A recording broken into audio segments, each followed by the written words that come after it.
stars be with you. All right, I am happy to welcome back. We have Gray Crawford with us here today. Thanks for joining me, Gray, on our part 2 of 2022. That was a lot of twos. Yeah, I'm excited. It's ready to do a more thorough second half forecast this time.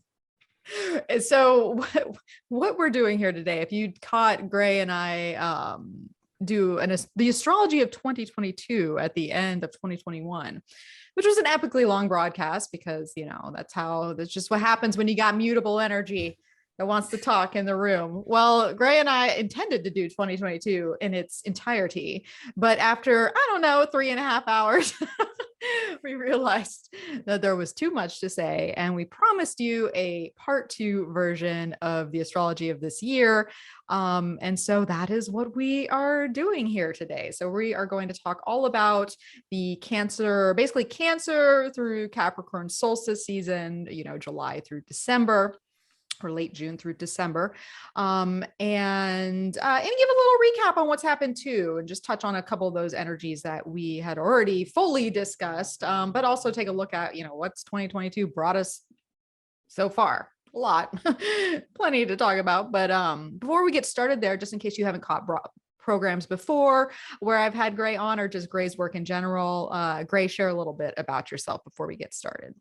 Sure. Yeah, my website is Gray Crawford.net, and I write regularly on there, so you can check out my writing. I have a Patreon through there too you can connect with that involves, on one level, there's like monthly meetings around the new moon, and on a higher level, sort of around the full moons, there is a more educational group where I'm more like teaching different techniques. Like right now we've been going through annual perfections, for example. Fun stuff.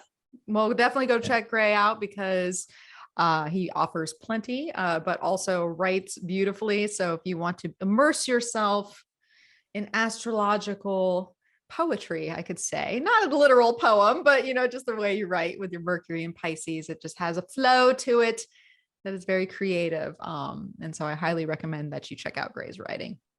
But today we're not writing, we're talking. We're going to talk all about 2022, what's left. Well, let's recap what's been so far.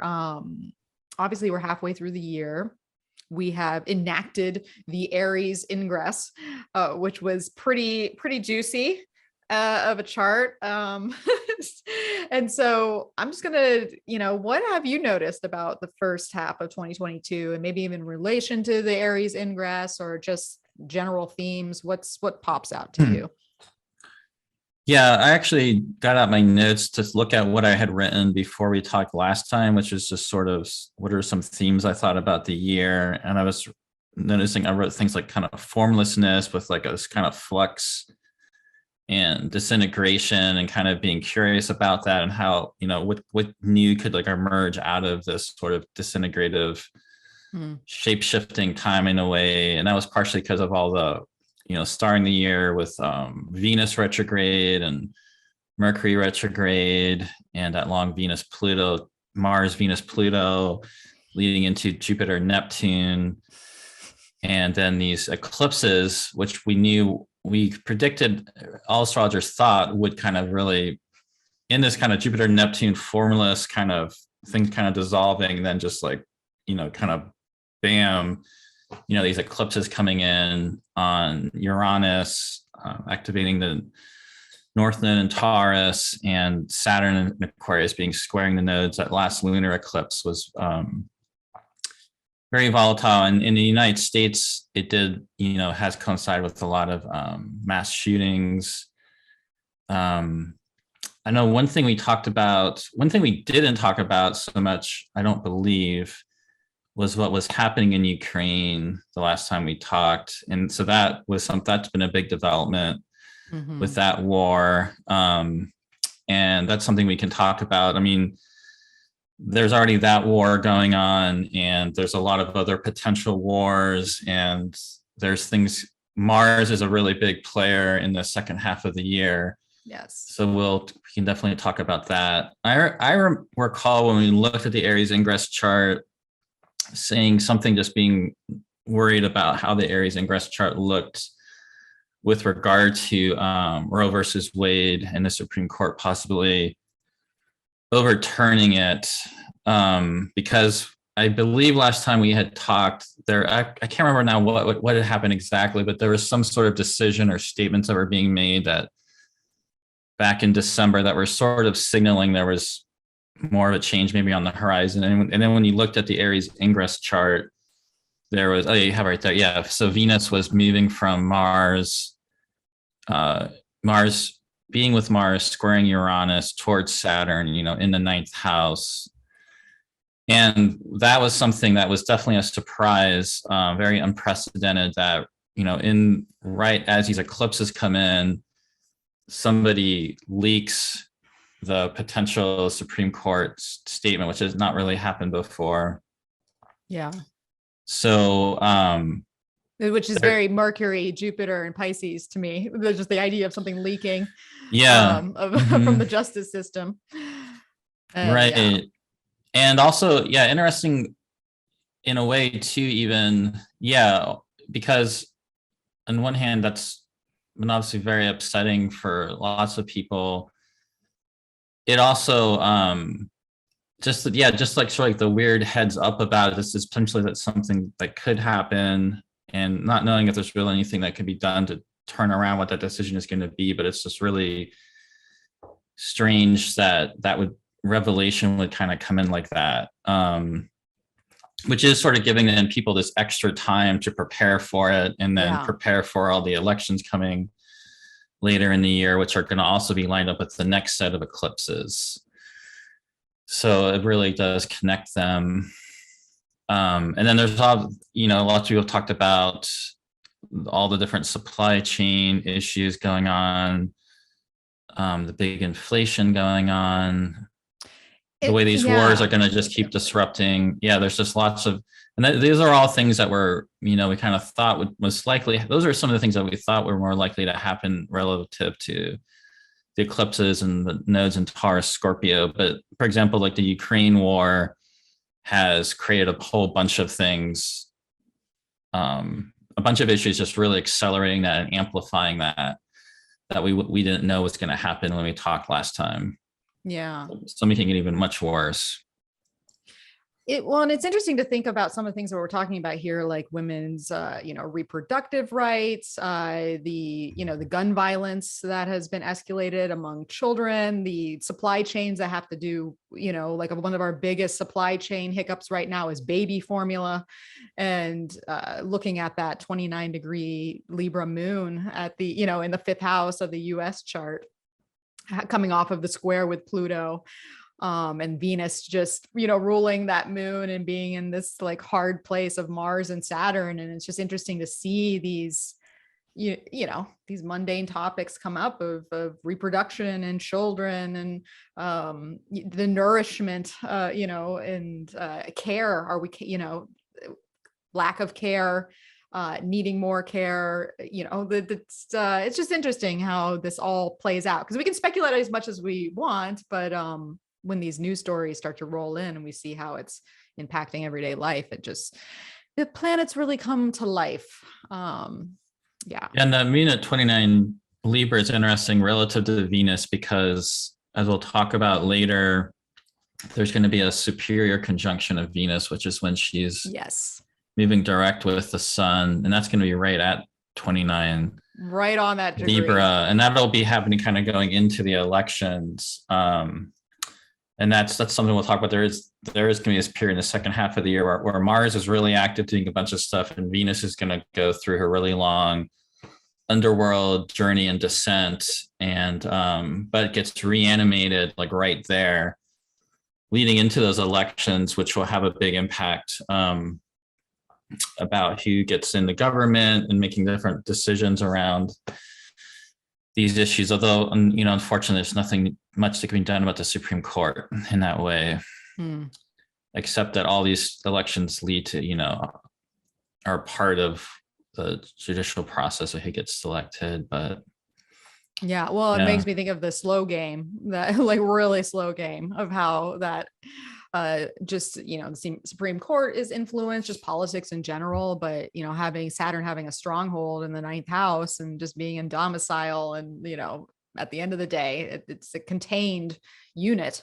at least at this point in time. I think And, there's really, it's really hard to get around that.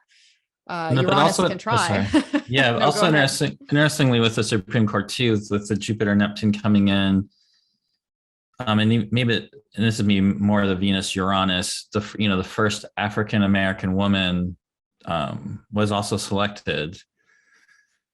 So, and that's something I feel like has been going on this year, and that's something that will continue going on, where we can see there's actually some really interesting, innovative breakthroughs happening. At the same time, there's really disruptive things happening, and totalitarian, like, or just like real people in power making major power grabs and taking more power. And United States, yeah, I mean, women losing this like fundamental right, and so it's a real mixture of things, and just shows like how much things are changing right now, and that's just going to keep happening the rest of the year, and perhaps even more, because there's some of the most volatile, disruptive things are still on the horizon. Yeah.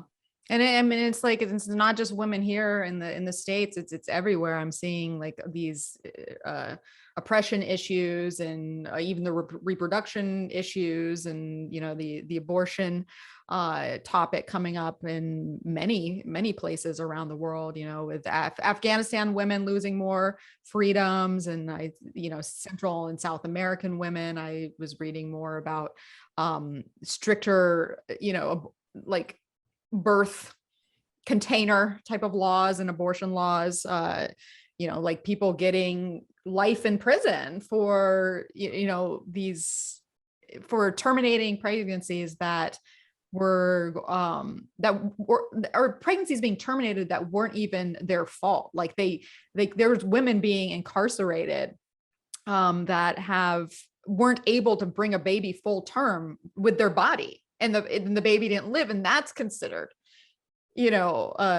something to be persecuted or prosecuted. And it's just crazy. It's like, yeah, it's us women, but hopefully there'll be some sort of justice within the hardship. I guess we'll just have to wait and see. It doesn't look pretty. No, I mean, and that's the kind of thing that's probably, I mean, really going to be playing out the rest of this decade. And it's as far as, this thing about what governments and people in power are doing versus people taking their power back. And that's up to people to take their power back. But obviously in some cases, that's really difficult to do. And people are in a place of not having power, or feeling powerless. But there's also a lot of the same stuff that's happening. I mean, all this breakup kind of energy, transit wise, if you want to call it energy, whatever you want to call it, but it creates opportunities for new things to come in. And that's going to keep playing out, in this decade we're going, as this decade plays out and things shift into like, Pluto and Aquarius, you're trining Uranus and Gemini, both of them sextile Neptune and Aries, with a Saturn Neptune cycle ending and beginning basically in Aries.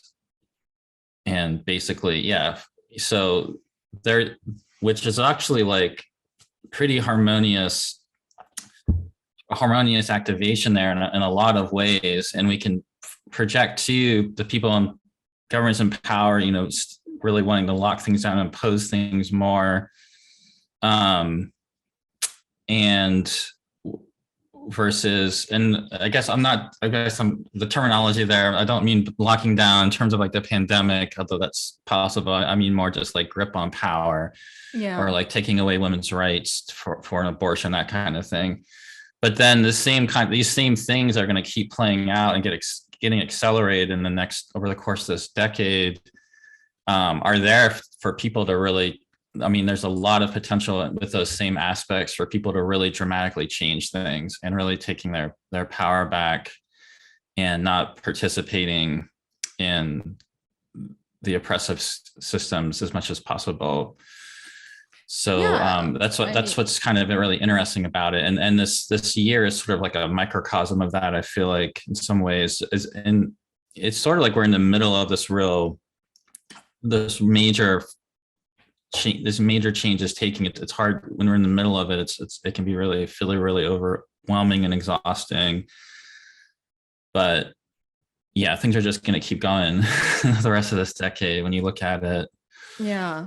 Well, I like that you point that out though, because this is the trajectory, and it's good to have like a larger picture view of where energy is heading when you're in that rock in the hard place, right? You know, like I don't think this is the interesting thing, especially if we like focus on, you know, the abortion issue, or even gun control and things like this, because these are old issues that just keep coming back up and we don't make any progress on them, and they're like these really bloated issues that are at their last, you know, bit of justice in my mind. If I think about that, like Aries ingress moon at the end of Libra.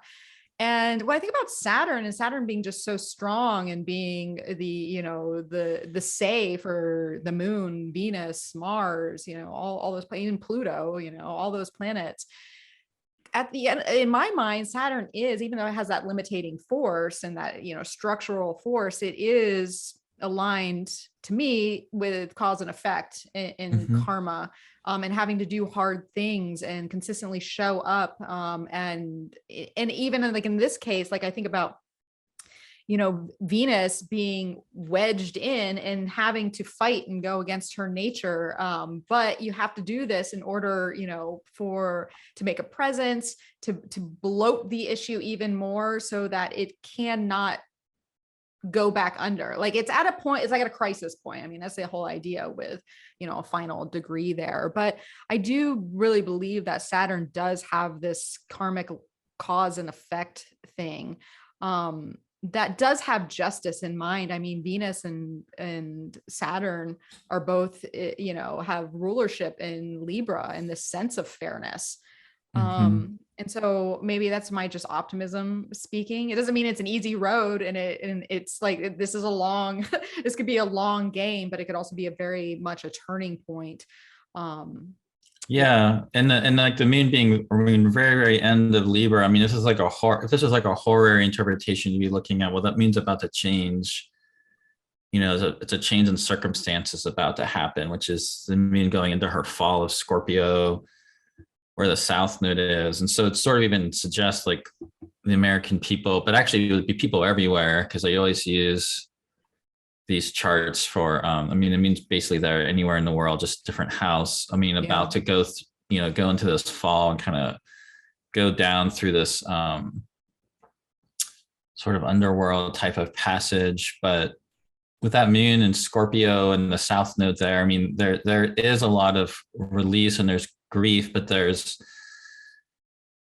like the shifting that's taking place. I think there's just a sense of how to keep your bearings and steer things as much as you can, and help out and support with others for just continuing to deconstruct stuff and change stuff, and not believe in the ability, the capacity you do have, even if it's just within your somewhat seemingly limited personal sphere, to make changes in good ways and contribute to things going in a better direction. With the gun laws, I was looking that I was seeing some people post on this on social media too, that that last really major mass shooting at a school that got a lot of attention, Sandy Hook, was basically end of 2012, and the nodes were basically in almost the same place they are in this Aries ingress chart, just switched. So the South node is in Scorpio. No, I mean, the South node is in Taurus and the North node is in Scorpio. And so it's pretty interesting that since then, nothing's basically changed. Yeah. And when the people have been doing like mass shooting statistics, I wrote this down somewhere, but defining it as like 4 degree, if there's like a 4 degree, if a mass shooting is defined as 4 individuals being killed, 4 more people being killed, that I was seeing a statistic that in 2019 there was 417 mass shootings, and 2020 went up to 611. This is in the United States. 2020 went up to 611. 2021 had 693, and it's well over 200 right now. Like I was just seeing on the news, like even since that one in Uvalde over the Memorial Day weekend, which is we're talking at the end of, I think there were almost like 10 to 12 more mass shootings took place just over those like 3 days. And so in the United States of America, we're additionally having the factor of the Pluto return. Yes. And yeah, I mean, and it's really bringing up all this toxic aspects of the United States, whether that's mass shootings, the violence, the easy access to guns and violence to, I guess it's the only way I can, whether it's religious dogmatism or just misogyny, taking away, women's right to vote, right to an abortion, right to choose their own, making their own medical choices. But then even with the right to vote, I made that slip up, but that's another thing that's been going on for a really long time, with gerrymandering to making different voting laws. And that's also really increased in recent time period this year, that there's been another wave of that kind of thing going on. So there's also like attempts to suppress the vote, at the same time, suppressing women's rights with medical choices related to abortion. So, well, and I think there's also a spotlight on suppressing rights through the lobbyists too, which is another form of oppression through through money. And I think that's the thing that's interesting about this Pluto return, which we have another one coming up here when we get into the area that, in summer. And it happening in the second house of the US chart. And, we're thinking about these values, these morals, these exchanges of money, and value and worth, et cetera. And I think a lot of these things are coming up within that, these stories that we're talking about. And I do find it interesting because planets, they love to foreshadow. It's very intriguing to watch major planetary shifts happen and just how it affects the populace, and why I guess I can say these seemingly fated events that we don't want to happen, right? Like sometimes they're very horrible, but there's this whole thing, there's a chain reaction that comes from whatever, happens. And it was very interesting to watch, especially with the Uvalde massacre, that happening when the moon was basically the shooter had communicated that they were going to do this to another person when the moon was on Neptune in Pisces, and carried out the act right up until the moon conjunct Mars, and the moon and Mars basically moved into Aries simultaneously on that Tuesday on May 24th. And the moon was headed towards Jupiter, right?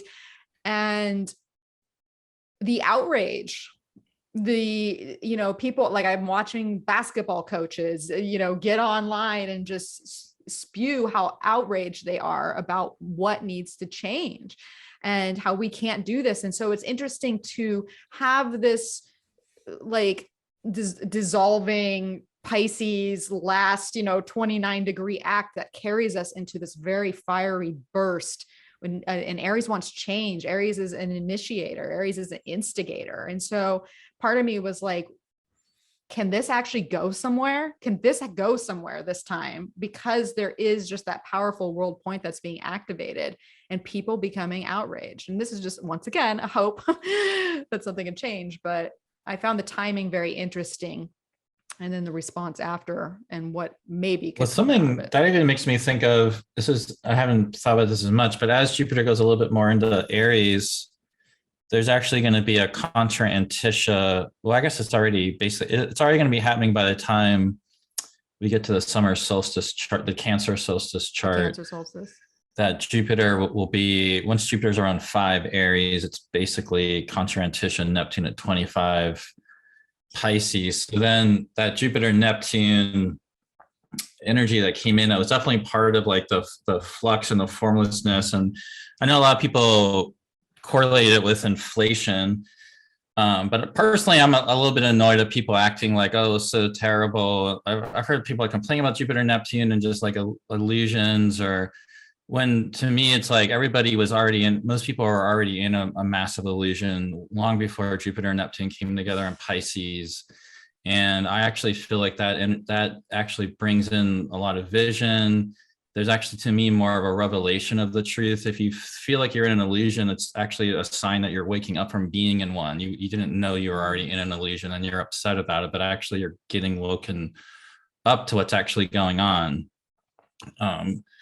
People have been trying to change Roe versus Wade for a long time, since, especially since the 80s, the religious right has been really focalized in playing the long game on that for a very long time. It's been very obvious they've been doing it. It's not really a surprise in that way.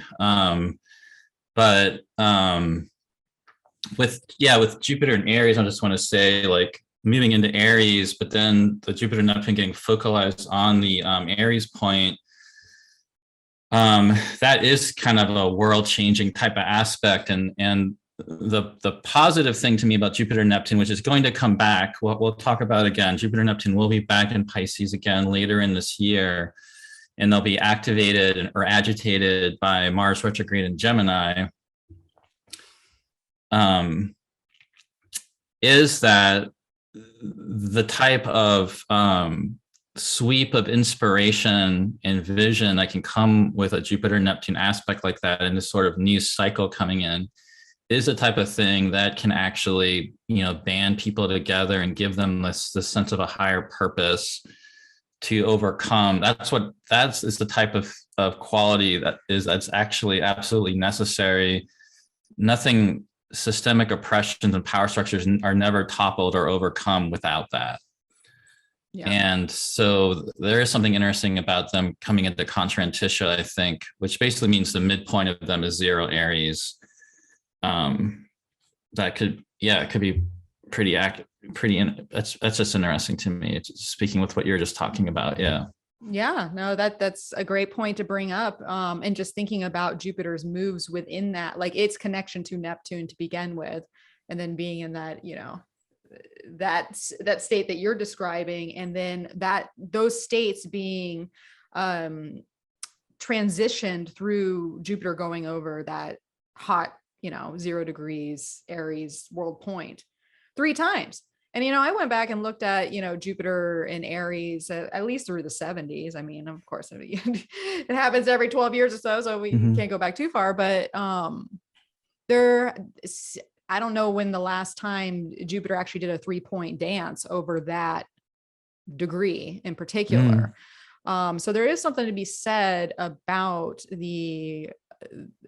once again, Jupiter just on that degree is another big activation. Yeah, exactly. So we got 3 points of that happening, and then having that Neptune component within it, having this Martian component, as we speak, activate that chain, and we clearly saw big things happening as Mars lit up that point, being the ruler of Aries and all, and in strengthening Jupiter just that much more once Mars moved in. And that's something to think about too, within, these Jupiter rule signs of Pisces, and Jupiter being in Aries, and what Mars doing. And we know Mars is going to be doing some things. We're going to talk about it here.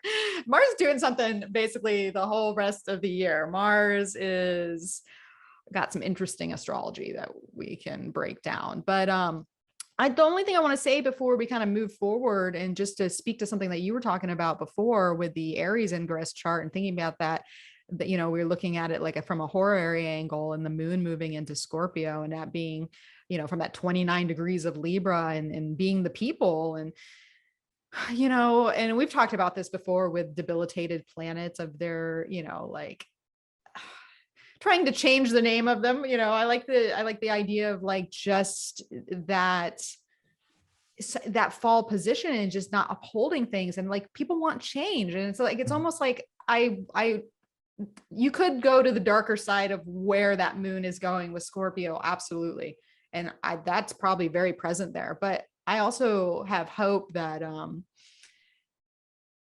that people really want change. They really want to transform things. They're willing to do the hard stuff, to have to deal with the grief, have to go through losses that come with it, in order to move into, you know, transform into a different reality, slowly but surely. It's a fixed sign, of course, and you can't, you know, you can't take it with you, as they say in the kind of death terminology. You can't take it with you.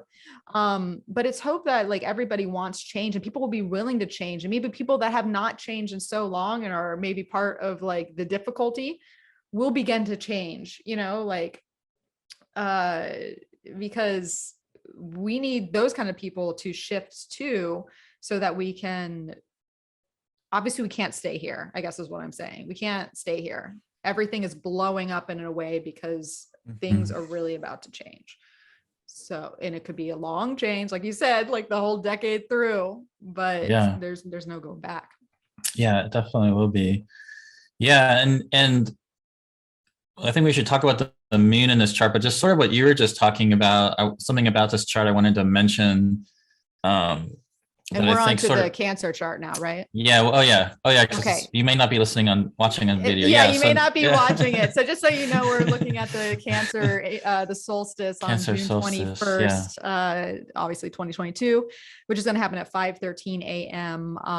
In Washington. So that's the chart we have up right now. Yeah, and it's in the United States, it's a Gemini rising chart with Saturn pretty close to the midheaven, but falling off the midheaven by like 3 degrees. But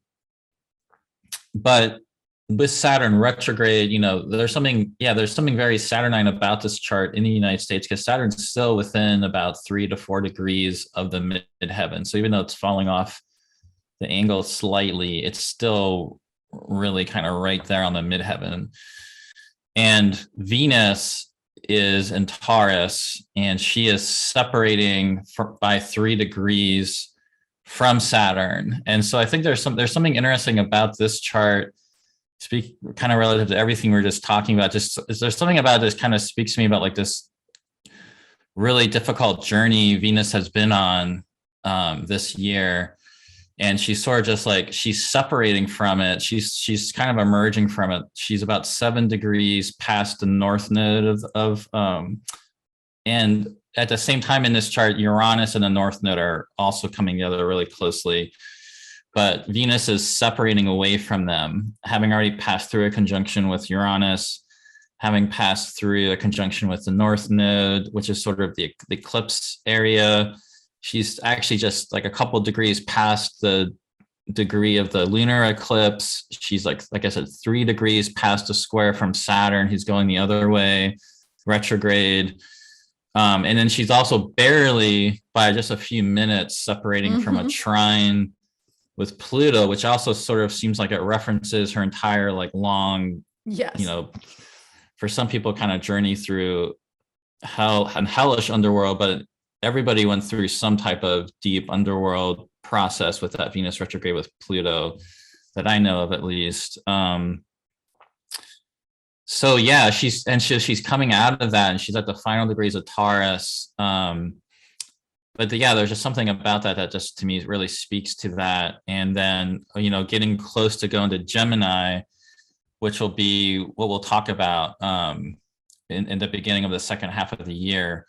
It becomes a much more, there's this very kind of burst of activity and a lot more things picking up and all these changes taking shape or difficulties, you know, it's a kind of time to go and take more action kind of thing. But also in this chart, then the moon is in Aries, applying very closely to Jupiter, about 3 degrees. So that's interesting too. And definitely with Mars also in Aries coming into square Pluto in Capricorn. So that I think that on one hand, you could definitely say that really speaks to all the conflict going on all around the world, whether it's warfare, just political battles, and people kind of picking side, which side are you on kind of quality is very much the kind of thing going. It seems like it's one of the big things going on, like people kind of taking sides, and there's all these battles on like all sorts of different levels taking shape. Well, yeah, definitely. With all that Aries energy that's there is going to be, some battles, some conflict, some assertion, like there's more of a riled up energy here. And we got to keep in mind, this is the Cancer solstice. So obviously the moon is very important there because the sun is wondering what the moon's doing. And it's in a last quarter phase, which is interesting when we think about pushing through something, and maybe being at a crossroads of change. And it's also interesting to think about in regards to what I was talking about earlier about the activations that had happened in the important world events as Jupiter crossed Aries, and then also Mars. And so here, this moon ruling, the Cancer sun there is on the exact degree of the Mars Jupiter conjunction that happened. So that is a potent point of just Mars and Jupiter's story to begin with that we're experiencing right now. But it's moving to, apply to Jupiter there.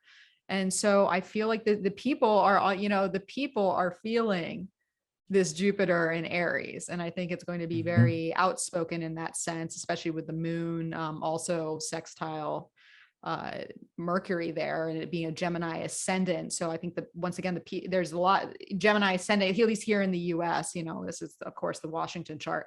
But there'll be a lot of talk, a lot of like just Gemini Aries energy coming out there, I think. And so that's going to be lively in that sense.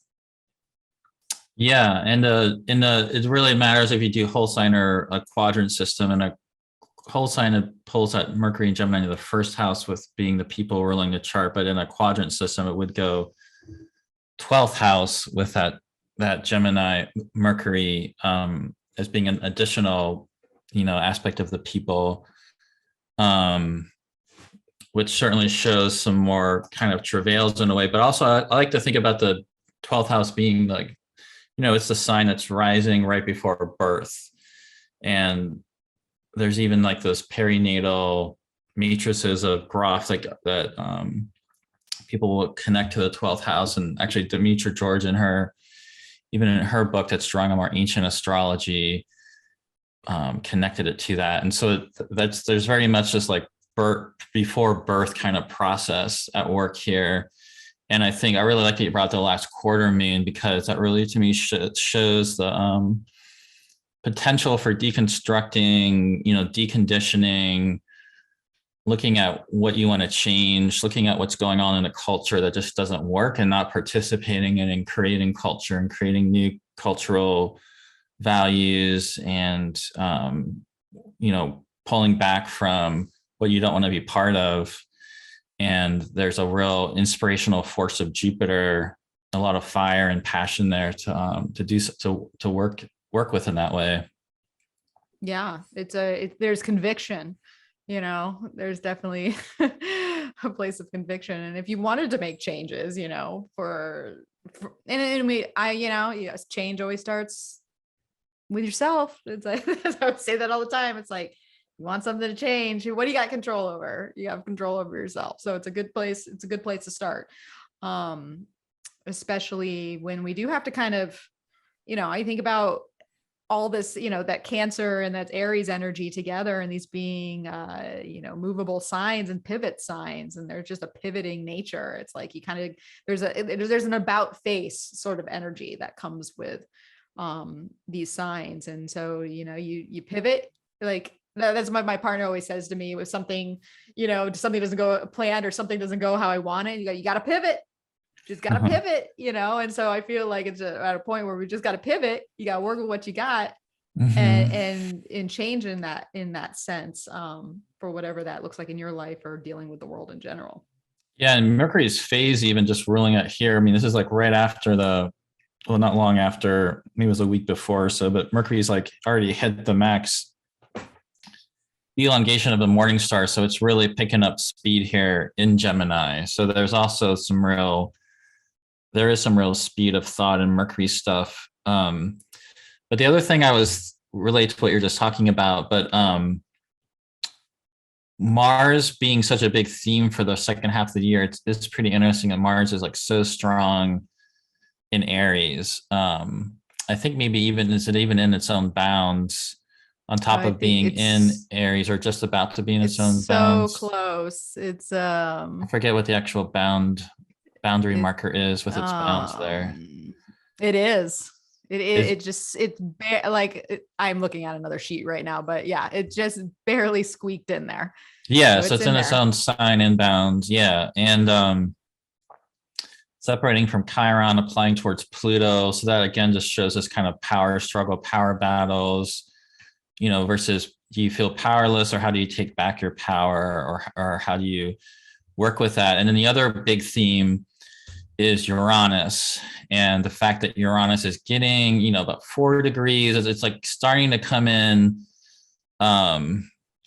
getting closer and closer to that north node. And as we'll talk about, one of the big themes is Mars, moving from that point in Aries where it's so strong, sweeping across Taurus, and then end of July, beginning of August, we get Mars, Uranus, north node all lined up.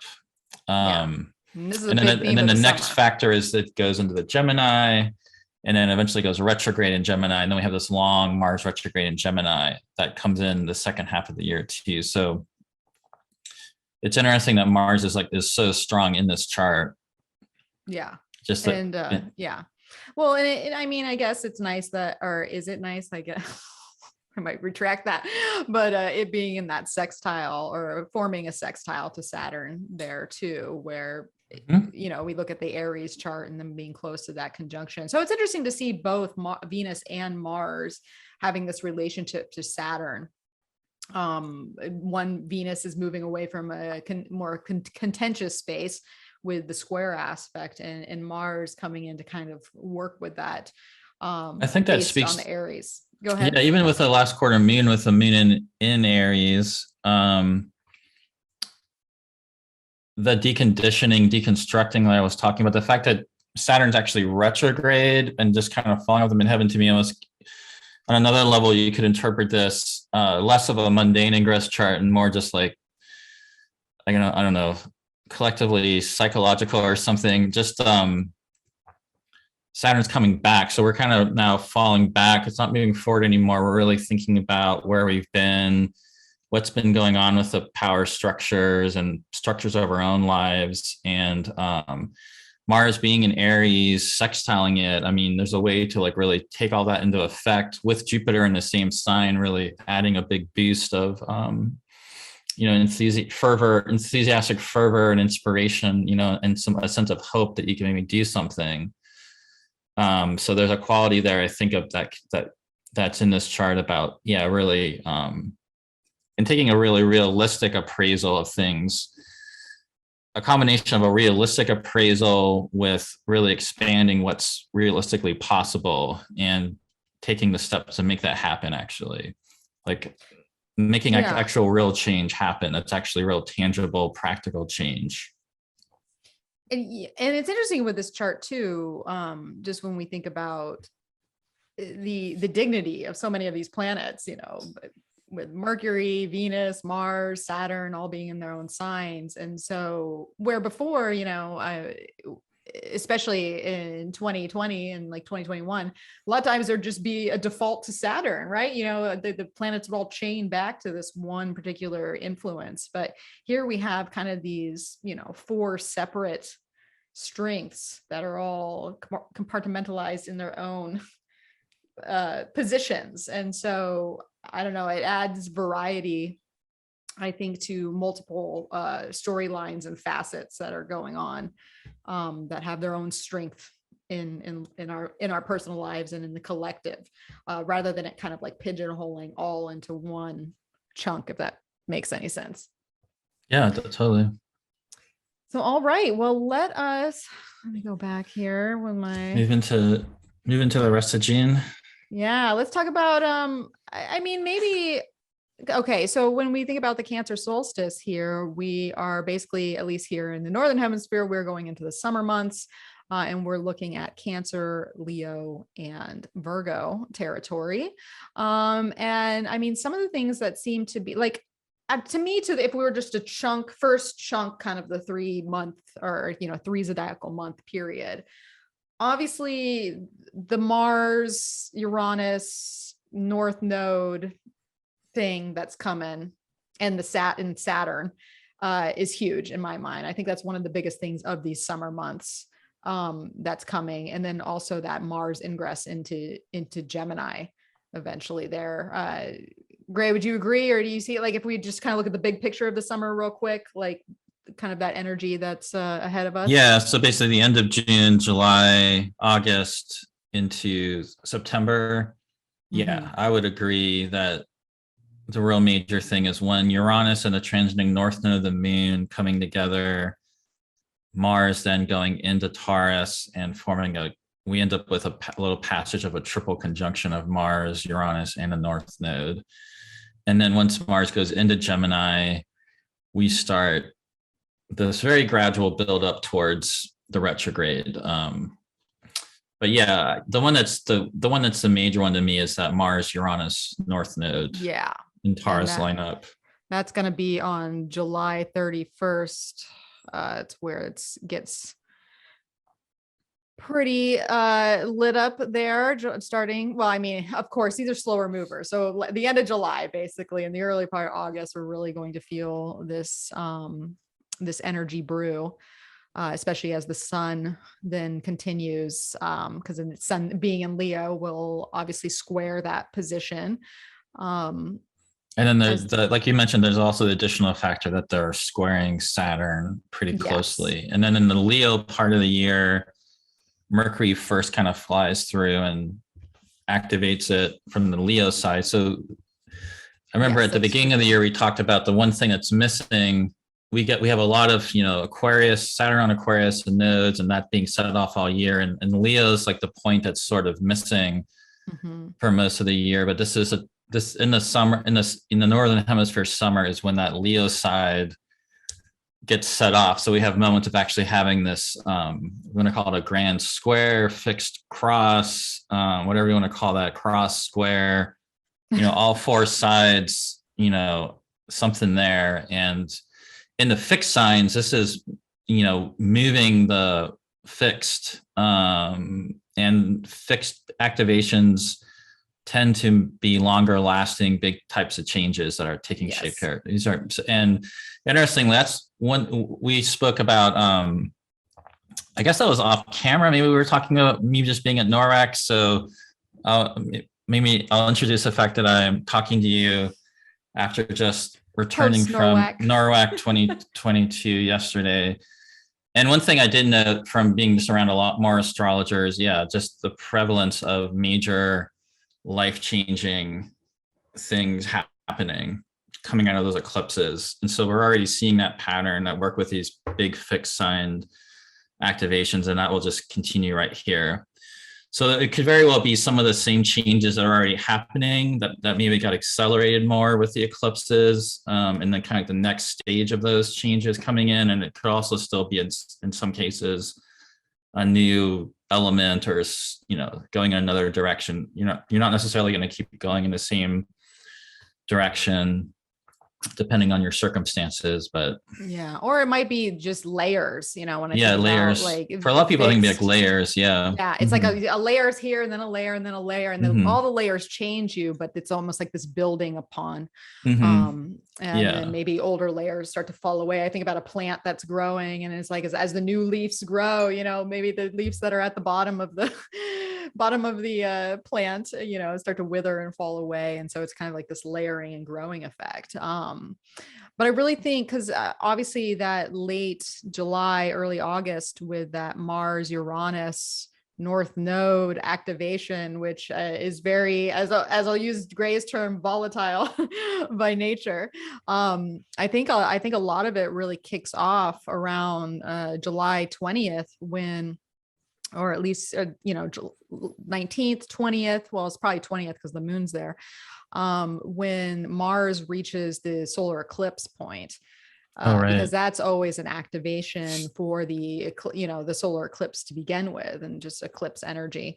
And so there could be another layer that is put on there, and it just really escalates as Mars gets ever closer to Uranus. So there's just really something that happens. And I mean, any like kind of, if you close your eyes and you visualize, what do you see Mars, Uranus, Taurus doing?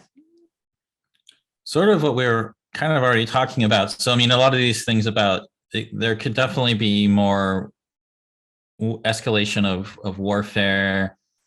Certainly the mass violence in the United States. I know other countries don't have that as bad as the USA does. There certainly could be stuff like that. I mean, all the supply chain stuff getting another big hit,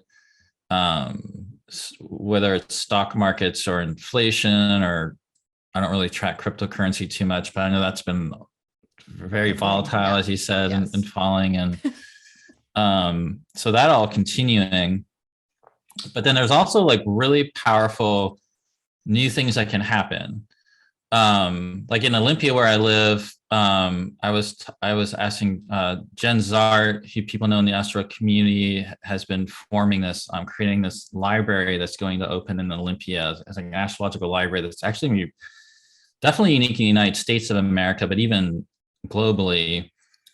And there's still an unknown timeline about when that might open, but I know hopefully it's okay to mention on this. She's just as an example with this. She said, "Well, maybe I'll draw on that Uranus North Node alignment, And I was just thinking, well, yeah, somebody should I mean, there can be something really innovative, really that can really change the game, and structurally and systems that comes out of this too. Something very innovative. I think last time we talked about the iPhone. Was that one of the things we had that lined up with one of the past Uranus North Node? I feel like it was. Maybe it sounds good. I know it. I feel like it lined up with. Oh no, I'm thinking of Google, which is obviously problematic in some ways, but on another level is in terms of being really innovative and putting power in people's hands and really changing the game for a lot of people. And people suddenly just with a phone or device they're carrying around, they might not own anything else, and they can actually have a way of accessing a lot and actually having a platform for their voice. So there's that kind of quality can really come through here. And that's what I think to really be focusing on. There's going to be stuff out of your control. And there's ways, if you want to be stockpiling and saving things just to survive whatever collective calamity could be coming our way later or at this time, but also, not feeling like there's nothing you can do, and what can you do in your personal sphere, your local community, and then the broader community that we have access to for those who are on the internet, and, creating community through that. Because there's actually a lot of innovative change in good ways that can come through with this.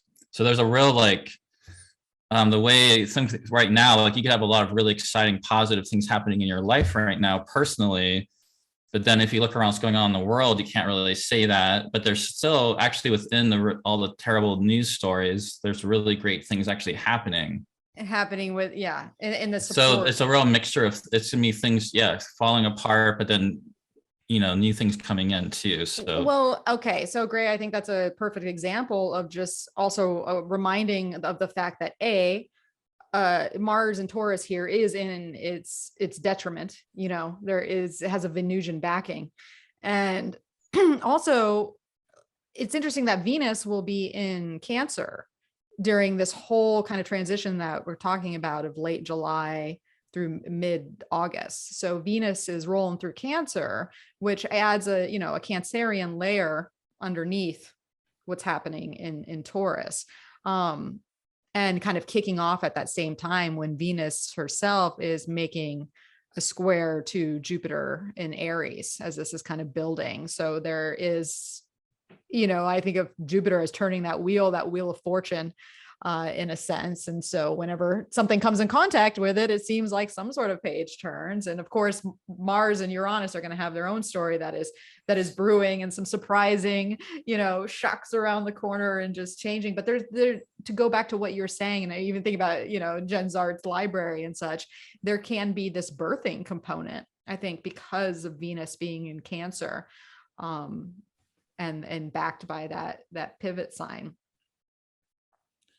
Yeah. I don't know how much earlier before this we want to go back to talk about, but Venus goes into Cancer. It looks like Venus goes into, I was just looking, Venus goes into Cancer like July 17th, I believe. So that's a really good point that the second half of the year, I mean, relative to this North Node Uranus thing, before the solstice is when Venus will actually pass through Uranus and pass over the North Node. So I guess by the time people listen to this, it probably will have already happened, that part of it. But then Venus will be in Gemini for a while. And there'll be a much more, that end of June to the first couple of weeks of July just looks really active, especially the end of June going to the beginning of July when Mercury's also in Gemini. And we have, Venus and Mercury in Gemini. We have Jupiter in Aries, and actually Mars goes into Taurus and Mercury goes into Cancer around July 4th, roughly. So up until that point, we just have lots of stuff in these very active, diurnal, outwardly expressive, fast-moving signs. And it just looks like the second half of the year just really starts off with a lot of action, a lot of change, a lot of movement, and really moving on these changes taking shape and things you're passionate about, things you want to create, things you want to develop, and really making some movement on them, making new things happen. It's a time to really be kind of bold and, brave and initiate and get things going. But then there will be a shift until there'll be a shift into this other quality a bit in July. Well, and I think that's a great point, Gray, because the time period that you're speaking of in this kind of late June, activations where we got so much going on. And we were talking about that with, the Cancer ingress chart earlier, and having all that Aries and having, Gemini present, especially once Venus gets in there, and having a lot of outward shifting, we've got air under the flame. And of course, that keeps the fire happening and things moving. And then we have that new moon in Cancer on June 28th that is square Jupiter. So here we have this Jupiter influence coming in once again to kind of lead and change and birth, and like you're saying, being bold and like taking, moving things along, taking risks and or just getting things moving, and to me, you see Venus is sextile Jupiter at the same time. Exactly. So yeah. So this is kind of like a big, like a boost, I think, for that forward movement. I think it's going to be happening anyways once we get that Gemini going, and and Mercury's just blazing along there, and Mars still in Aries. But there is something about this new moon that is really kind of that first activation point, as far as the lunar cycle is concerned. Yeah, it's definitely Jupiter. Yeah, because new moon's also in the exaltation of Jupiter, so it's received by Jupiter. Jupiter's in a superior square to the new moon, and then at the same time, Neptune is stationing retrograde at the same time. So there becomes in this big Neptunian wave of things too happening there, which to me is again another just good sign to just really wake up from whatever way you might, any illusions you've been in, but at the same time kind of opening up to like what is that dream or bigger vision, what's that bigger inspiration that's been building for you, and that this is a lunar cycle here to really initiate nurturing that, developing that, taking action on that, whatever it is. Yeah. And so I think this is definitely a kickoff point. I mean, anytime we have a new moon in a cardinal sign, we always get some sort of kickoff point, but just in relation to a lot of things that we were talking about here, and just that like that boisterous Jupiter and Aries energy, and still having Mars and Aries backing it. There is something to be said about really a significant boost happening here. And really from that point, we go on to having Mars move into Taurus. That starts to initiate everything that we were talking about later with like late July, early August. And so Mars is going to move in. I think, does it actually happen on no, I think it does happen. Almost. Well, and I think have it to happens say on, Independence Day here in America is going to have a 29-degree Aries Mars. I'm like, that's interesting. That sounds exciting. yeah. So coming off of Pluto. Yeah. And yeah.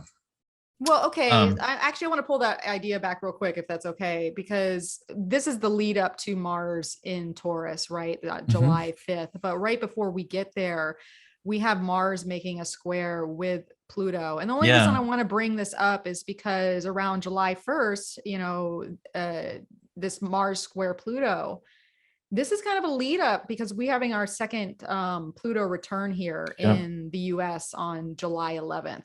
So just to put in context for our US listeners or anybody that's interested in what's going on in the US, I think that there is something very dynamic that is happening in the early part of July around this activation with Pluto, and then going into that second pass around. Yeah, I mean, there is something very dynamic, and then it could though be dynamic in a way that's very tragic, unfortunately, with that kind of aspect. That's true. Which makes me think of at that lunar eclipse, there is that racist mass shooting in Buffalo. That really, we already knew that there's a lot of white supremacy tied to these white supremacy and guns issues already happening in the United States, but that was just like sort of like an exclamation, like making it even louder and making it more blatant and more obvious. And that was definitely a US Pluto return event, followed by mass shooting at an elementary school, another US Pluto return event, and you could throw Roe v. Wade in there, and the fact that this is maybe the time period where maybe that Supreme Court ruling comes out right here or right before this. I think what I heard before is like the end of June was maybe one of the predictions of when that was maybe going to be coming out, I think. So well, maybe that's part of the Mars Pluto. We do see Mercury over here in Gemini trining Saturn as well, which could maybe bring something out there. But I think more of that. I think it's more of the new moon that we were just talking about, because essentially that Cancer new moon near the I mean, the US is a Cancer, and it's squaring that Jupiter in Aries. And ruling, Jupiter just being representative of the justice system or courts, etc., and judges. And then Mars being obviously on its way to the Pluto component there. And really just to fast forward to the full moon that happens on July 13th, we have a full moon in Capricorn moving to the conjunction with Pluto too. So I think there's something to be said about that whole first half of the Cancer cycle that really has this obviously the US Pluto return embedded in it, but also Mars making interesting moves within it.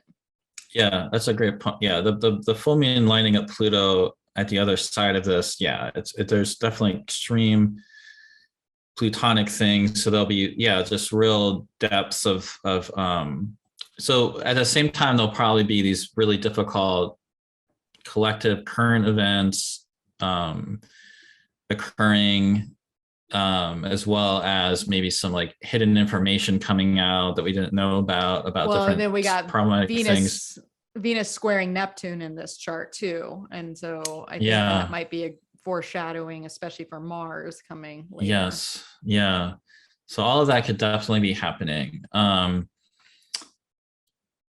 But then at the same time, on a personal level, is that Pluto activation could be in some cases, very empowering in terms of really finding something within your depth to really kind of take on whatever it is that you're having to deal with. And so yeah, especially, I mean, we all are going to have our own Plutonian stories that are taking place, especially with the Mars activation and this, first half of the Cancer cycle from June 28th through July 13th. And so, I mean, look at those areas, look at those cardinal areas in your chart, looking at Cancer and Capricorn and Aries, and start to piece together what that movement might be, because there's definitely going to be tension. There's definitely going to be change. There's definitely going to be some sort of initiation that takes place that can be a little crunchy.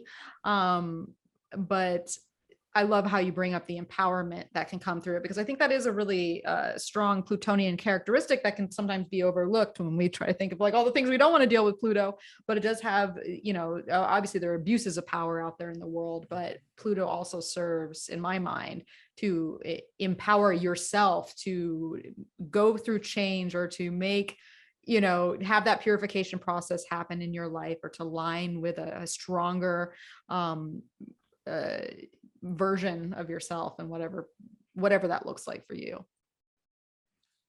Yeah, definitely. And then the Mercury has been in Cancer. So back when, earlier when Mars goes into Taurus, Mercury goes into Cancer at around that same time on July 4th, July 5th. And this is a point when we get to the full moon where Mercury has been in Cancer, which on one level will probably slow some of that mental activity down a bit from all the hyper Mercury and Gemini we've been going through, and picking up more of an emotional sense of what's going on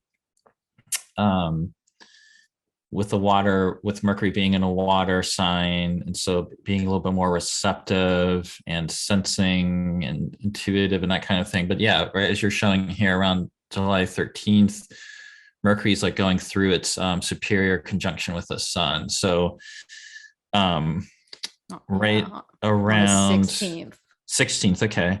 Yeah. On July 16th. So I guess it's right after the full moon. Which is Mercury enters the heart of the sun. So this is the end of the morning star phase of Mercury. Look and at the animation of the evening star phase, and it's basically opposite Pluto. So it's look at what happens to be also another Mercury at 24 degrees of Cancer. Wow. is the US Mercury. That's wild. So yeah, that's a total activation of the Pluto return. Yeah. So the transiting Pluto is retrograde, exactly where it is retrograde in the USA Declaration of Independence chart. And then Mercury and the sun are forming a conjunction at the same degree that Mercury is retrograde in that Declaration of Independence chart that gets used as the USA chart. Yeah. Yeah. This is going to be an important Cazimi for the US for sure. And especially that Mercury being the ruler of the seventh house, which is obviously activated and all the time for us, whether it is it's dealing with, people and other kind, some sort of like other situation, enemy situation, or fighting amongst ourselves, or, diversive energy. But also the 10th house there of, at least by whole sign. So so definitely some probably difficult events happening, but then also at the same time, it does, since it's a reanimation, rebirth of Mercury, there is something that I want to try to spin in some kind of hopeful way, signifying even with whatever difficult things are happening, like for example, maybe we're having the fallout of Roe versus Wade. Actually, if let's say it does actually get overturned for real, this would be a situation of dealing with the aftermath of that in the United States, most likely, when this is happening. But this could also then be like, how do people get reorganized around this, to deal with whatever is going on? There's like this rebirth of Mercury. How do we, and people sharing their voice and figuring out how to adapt to whatever's going on. Well, and it's interesting to think about the trine to Neptune too, just adding to the Cazimi itself, just kind of having that watery flow. And we were talking about Neptune earlier, and its place within the Jupiter Neptune, but also Mars square Neptune that's coming, with Venus having just squared Neptune as well, having Neptune station around the new moon of this chart, or new moon of Cancer that we talked about too. And it's trining Neptune. Yeah. So there's a whole Neptunian story, I think, that is behind this too, when we have it's a Neptune opposition of the USA. So yes, that's another thing too. That's well. Yeah. So this is an interesting configuration, and I obviously know that it's going to be. So I mean, just like, I guess keyword of this would be like the mass delusion of the United States of America and the people of the United States of America, just like delusions and being swept up in illusions and propaganda and all that kind of stuff could be one aspect of the Neptune stuff. But then also being the opposition, how do we get this new sense of inspiration to create change and bring people together to take action to make changes? Yeah. With all this Pluto, like volcanic, toxic, just stuff just kind of erupting. Well, yeah, we got the just toxicity falling apart. Well, and the falling apart, it's like we have plutonian falling apart, we have Neptune dissolving. There's a crumbly factor.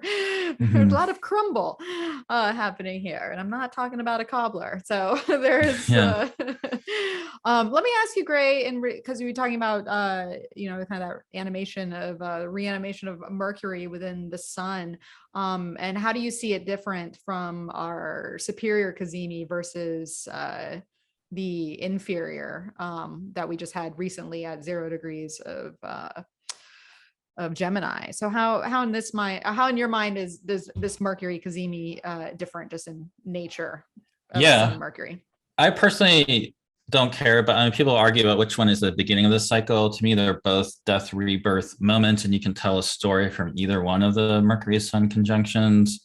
So the one we had recently in Gemini, and then we're going now through, I don't remember what day that was. It was around May 20th, roughly. I know it was around May 20th because of the beginning of Gemini, like 0 Gemini. And so Mercury then comes out to be visible. We go through this whole morning star phase. So there's this whole development of ideas emerging out of that retrograde we just had. And then what I usually find is as Mercury disappears, it heads through the superior conjunction. We're now going through another liminal transfiguration of those ideas. There might be something you're really developing or working on at this time. And the difference is Mercury is moving really fast.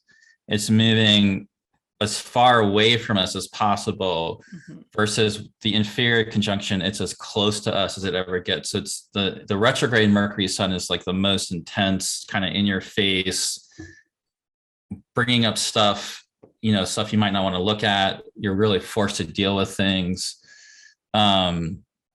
This one is just moving a lot faster. So I often think about sort of like burning off excess ideas to kind of get to more of the essence of whatever you're working on. Symbolically, some people talk about, and I think it does make sense. I like to kind of use this analogy myself, that Mercury being so close to us during the retrograde can feel, even though they're both underworld Mercuries, that one can feel especially kind of underworld and tonic and like stuff really being dredged up, where Mercury on the other side perhaps is a little more of a celestial Mercury who's farther away from us. And so it's maybe there's a little bit of that quality that's less about these deep personal things, patterns getting pulled up, and perhaps it can be a little bit more about ideas and things you're working on, or thought forms and that kind of thing. Or take note. Take note of what was going on May 21st, and then come back at it July 16th and see, the trajectory. Because I think this will be an interesting one. I mean, always interesting, follow Mercury cycles, but and especially just this one just feels, it's so watery with the with the trine to Neptune, and then the moon being in Pisces too, and there's just a lot of water happening here, which water gets to the heart of emotions. It takes the rationale out. So I feel like it's going to be more in the heart and in the soul, and whatever it is that we're processing or perceiving. Or I loved what you said about weeding through the ideas at that point, right? Because we get far enough away from what that first inception of being so close with the inferior, and then by the time you get there, it's like, oh well, how much of this do I really need? What's working for me? What's not? What can I dispose of? What can I burn back up into the sun? To like put it in the well of inspiration for later. So I often find that creatively, I just happen to be at a point in that process at that point where, like, in my life, for example, it might be something like doing and developing an astrology talk or class or whatever it is, or it could be any creative process of writing something or creating something. And you might just have, well, I guess everyone doesn't have a Mercury and a Jupiter sign like I do, but perhaps might be more about that. But you might have you have too many things you can do. Like there's too many ideas. There's too much what's going to actually fit in this space of what's the real heart of what you want to be creating. And burning off the excess. So that kind of essentializing of the creative process, I often just find is going on for me when this happens. Yeah, I really like that. And I'm about to be moving into a Mercury perfection year here. So by the time this happens, so I'm definitely going to be paying attention personally to what's going on there. So, all right. Well, this has really been much about Cancer season there, but obviously makes me think of like Mercury moving really faster. Maybe do you want to go into Mercury going into Leo? Because that happens because Mercury is moving so fast here. It's just a few days later, around the 19th. It looks like, Mercury goes into Leo. So now we're going to have a shift of like Mercury being in this watery, emotional sign, which Cancer does like to initiate things being a cardinal sign, but it is a little bit more of a receptive, slower paced Mercury into this like faster fire sign of Leo. Well, and I think about like maybe even to take your kind of like underworld journey of like Mercury moving from the moon sign to the sun sign, right? Like the lunar headspace to the solar headspace, which is always an interesting, switch just in general, just being the luminaries and then being the polar opposites of that. So I don't know. I feel like that can be an interesting way of looking at it, but it's important with Mercury moving ultra fast, like you said, and going into Leo, because as we stated earlier, Leo is kind of the, the missing component of the fixed cross that is being activated in 2022, well, and 2021, but mainly in 2022. So here we have Mercury, and Mercury's ahead of the sun at this point. And I always find it, Mercury, when the mind goes before the like conscious awareness, I feel like this is an interesting part of Mercury's cycle, because it's like information or something is developed or thought or spoken before it has a chance to be like fully integrated. That's always the way I look at it. It's almost like you have to catch up to what is introduced there. Like things come at you faster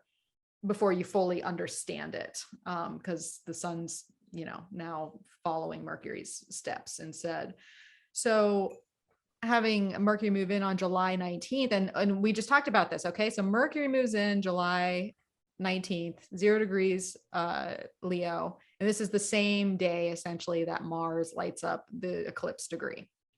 So here we are. It's like, here we are. I mean, we've already talked about like, there's a lot happening in the Cancer season there, but this is something. This is definitely something from this point on. And so here we have Mercury lighting it up. We already talked about Mars moving ever closer to Uranus.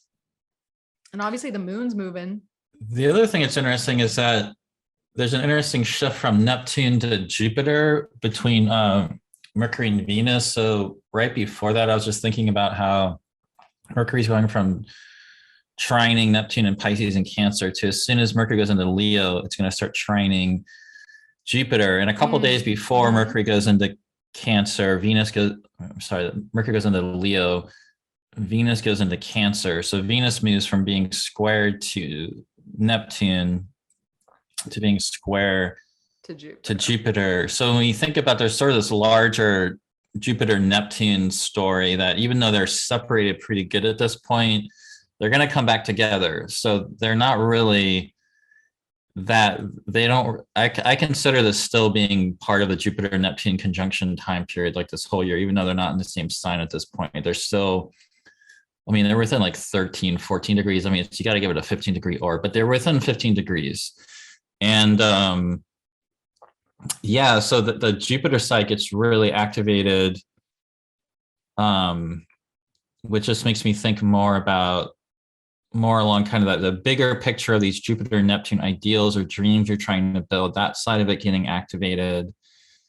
You're right that Mars crossing that eclipse degree could be a big personal event that happens related to the eclipse on April 30th, or collective events that really trigger something big coming out of that. But and then, like you're saying, now here comes Mercury into the middle of Leo around the 23rd or so, right when the sun goes into Leo. So now Mercury's coming into, square Mars, and it's going to then set this off. So I guess one thing it makes me think of with the Leo side being emptied and this coming in here is, I don't know, Leo is being associated with the sun. I think there's an aspect of sovereignty, creative potential with Leo, being able to be dynamically creative, but also, something enduring and lasting. The sense of, what are you loyal to with Leo, and I feel like what makes you feel alive, because there, that's a very Leo component. Like what, like just keep, we think about that fixed fire, and it's like, what do you hold within you that just always burns? And so it feels like there's an activation for that too, because a lot of times I feel like if you're going to change your life, if you're going to change something that is really deep within you, and that's kind of what we're talking about with the, Mars, Uranus and Taurus and these layers that are being built. A lot of times having the, the gumption and the risk that's taken to like upend something and start fresh. I'd like to think, as long as it's not from a dire, consideration, that it's a lot of times it has to do with passion, it has to do what you really want. It has to do with what lights you up and makes you feel alive and vital. And so this could be part of that activation, especially here on July 26th, which happens to be my mom's birthday. So this is going to be interesting. Now I'm thinking put that one in my pocket for later. Yeah. We got Mercury squaring Mars here and lighting that whole thing up just, kind of hours before we have, well, maybe not hours, maybe a couple of days before we have a new moon in Leo. That is, trine Jupiter now. Obviously, Mars and Uranus and the North Node are all clustered together.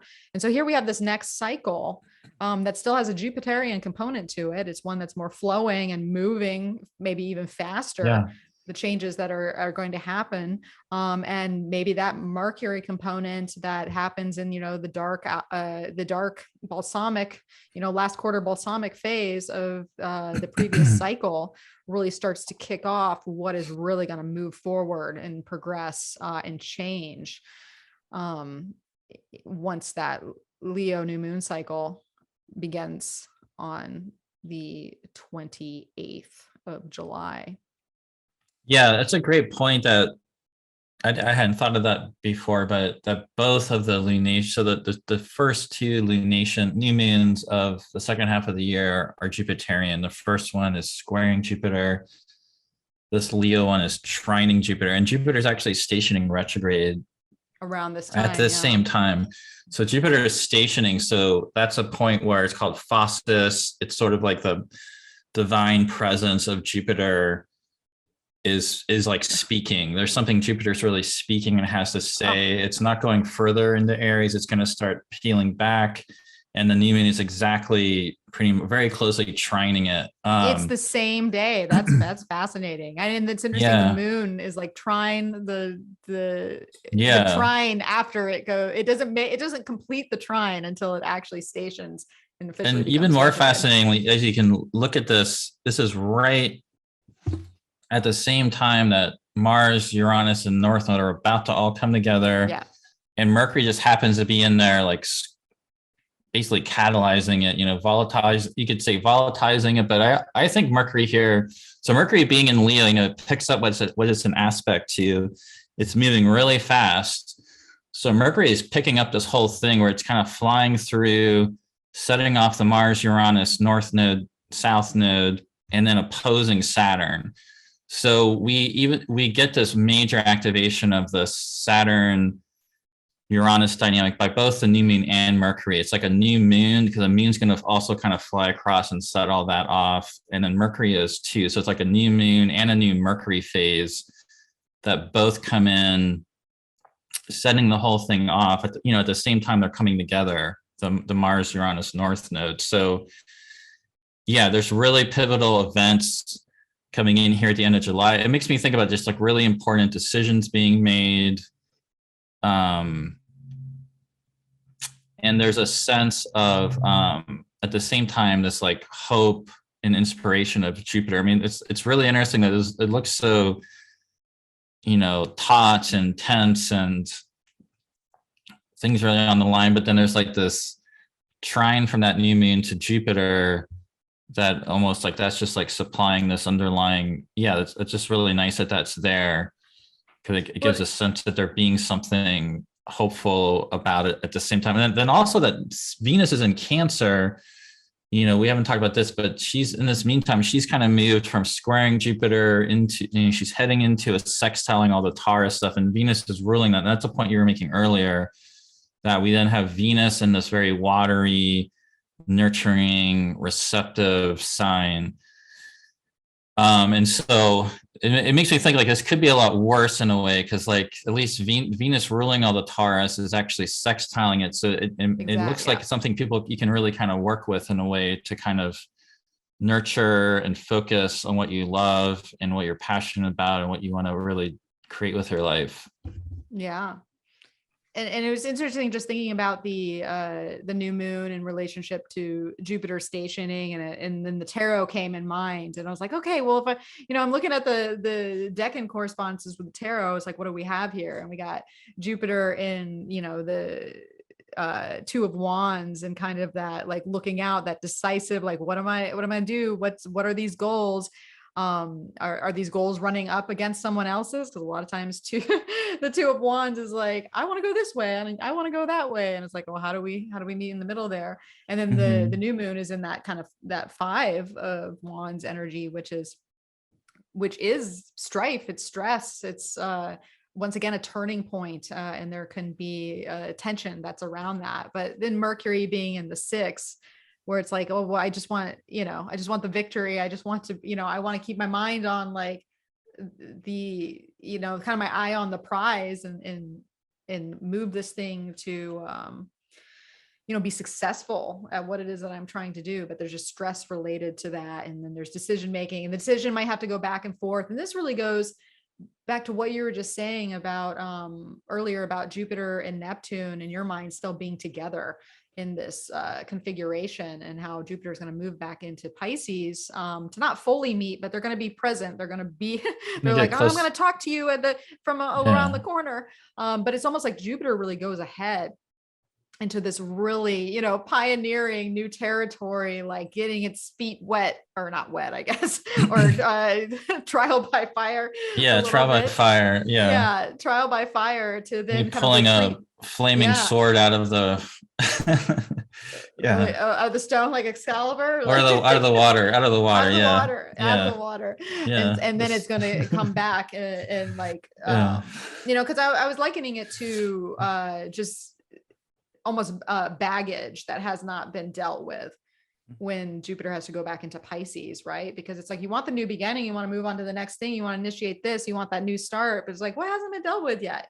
Could be an emotional component, it could be a relational component, it could be parts of the dream that haven't quite worked out and need to be reconfigured a little bit. But I feel like that's part of Jupiter, like moving ahead here to come back later, is that there's some sort of something hasn't been fully dealt with yet to really not capitalize, that's my Capricorn moon talking, but get that Jupiter and Neptune configuration and really have Jupiter move forward into and kind of like instigate the dream or etc. Yeah, and the Mercury opposite Saturn at the same time makes me think of when I was just at NORAC, I saw a talk that Lynn Bell did on just oppositions, and she was really focusing a lot on just the idea of like creation stories and oppositions being sort of intrinsic to that, and an opposition in a natal chart, but you could also, I think, apply this to a transit.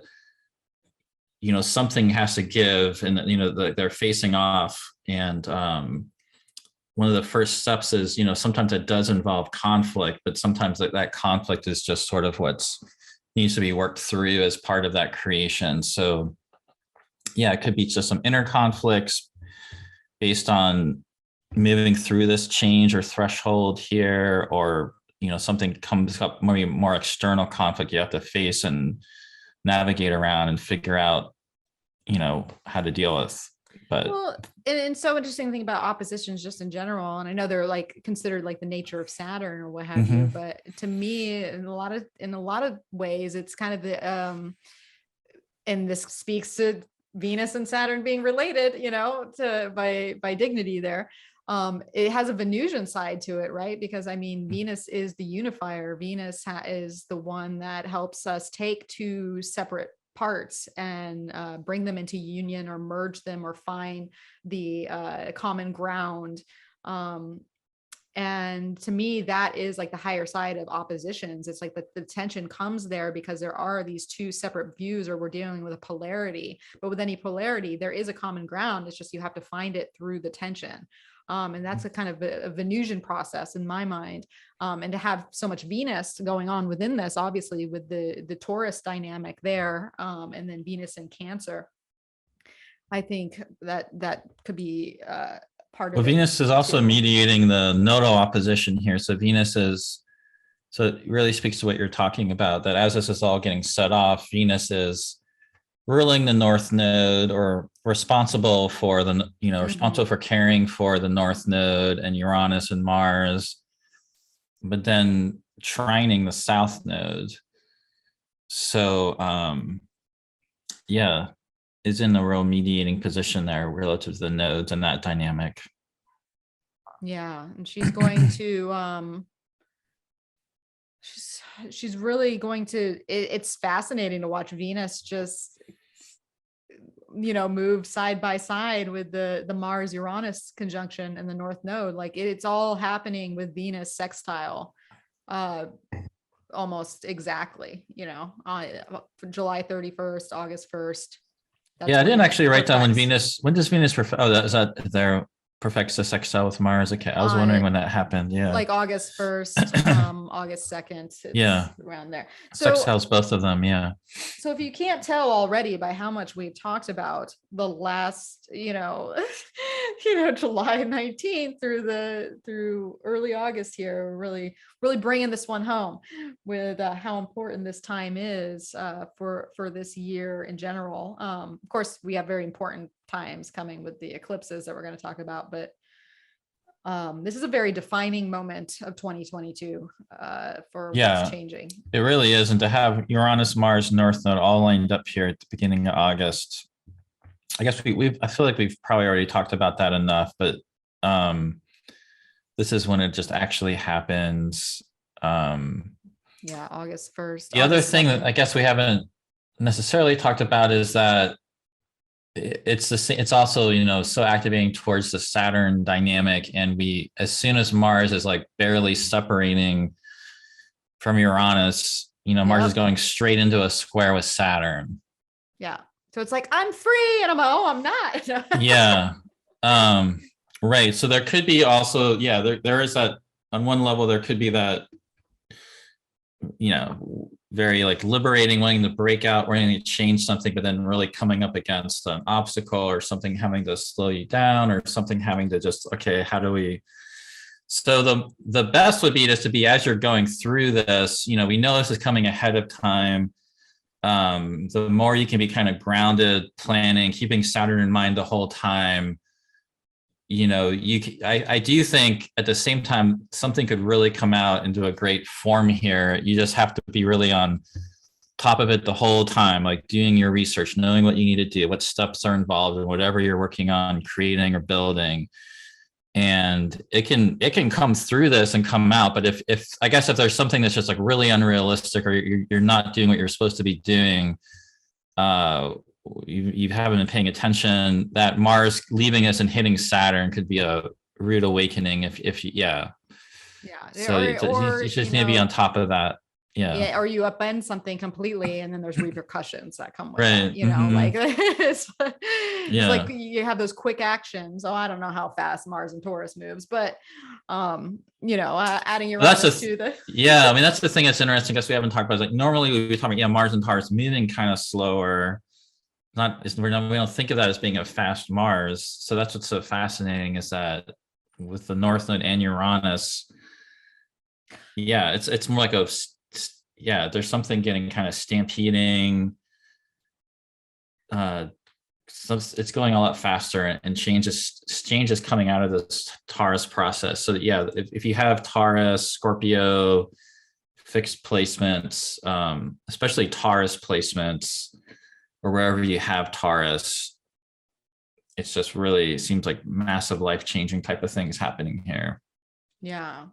And I think about, you think about the bull being very stubborn, being rigid in a sense. And it's interesting with Uranus, like we want to say like it's very liberating and it wants to break things apart. It happens fast, but Uranus is also very rigid in its own right when it comes to like staying to a stance that might be out of the box or eccentric or erratic, or and so it could have that component too, where you're just sticking so tightly to something that is a little off the wall. And then Saturn, I don't want to say off the wall, but it might be different. And Saturn comes around, and Saturn has that what's the word I'm looking for? Conventional, type of energy to it, where it's like, oh, I'm going to stick to this like outlier type of position. And then Saturn's like, no, you're part of everyone else, or you're part of this law, or you're part of this rule, or you're part of this form, and you kind of got to work with it. But I like what you were saying earlier about like, because Uranus can be very stimulating in the sense of where something comes in and it's like just a breakthrough. And if that happens too, then you got to be prepared maybe to do the work or deal with the hard stuff that comes after that with the Saturn, Mars square Saturn, because it's not going to be that. I guess what we're getting to is it's not going to be just an easy shift. There is some sort of difficult component or some sort of determination or sort of like longevity to your effort or challenge to your motivation or direction that's going to come directly after it. And if you can be as prepared as possible for it, which maybe that's where the Taurus comes in. I think that's a thing just to keep in mind. You want to be paying attention. But doing what you need to do all leading up before this time. But also interesting, this is where you have this, where that's really coming into effect. It's like a waxing. We have first quarter moon in Scorpio. And so then it's heading towards the full moon, on the south node, which is always going to be really triggering.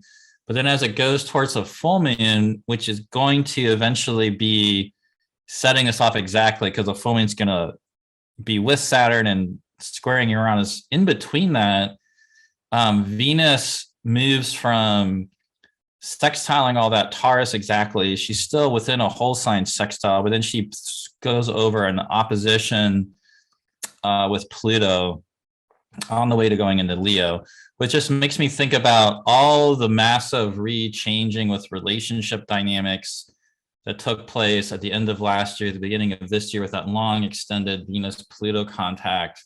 So this is the first time she's come around to finally like facing off with Pluto. And it comes in at the same time all this stuff is happening in Taurus. Taurus, exactly.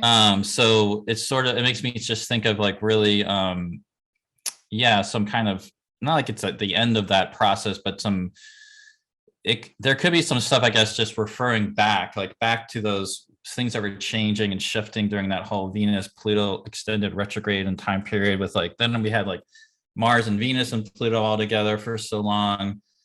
And now we have, Mars is hanging out with Uranus in the Northland, Venus is opposite Pluto, and Mars is going to then trine Pluto, basically. I mean, it's coming to trine Pluto at the same time. So there just seems like there's something, however relationships were changing, that's really kind of adding in this like deeper kind of layer to what's happening here in Taurus. Like, so there's like, something's really emerging out of that whole process that was going on, but like stuff we would have not have realized, like whatever's going on here, we would have had no idea back in December, just December, early January, where we'd be here. But there's probably for a lot of people a line of thread that goes between those. And so if we think about that, we pull back to Venus and Mars conjuncting on Pluto back around February 15th, 16th, somewhere around there, earlier in the year.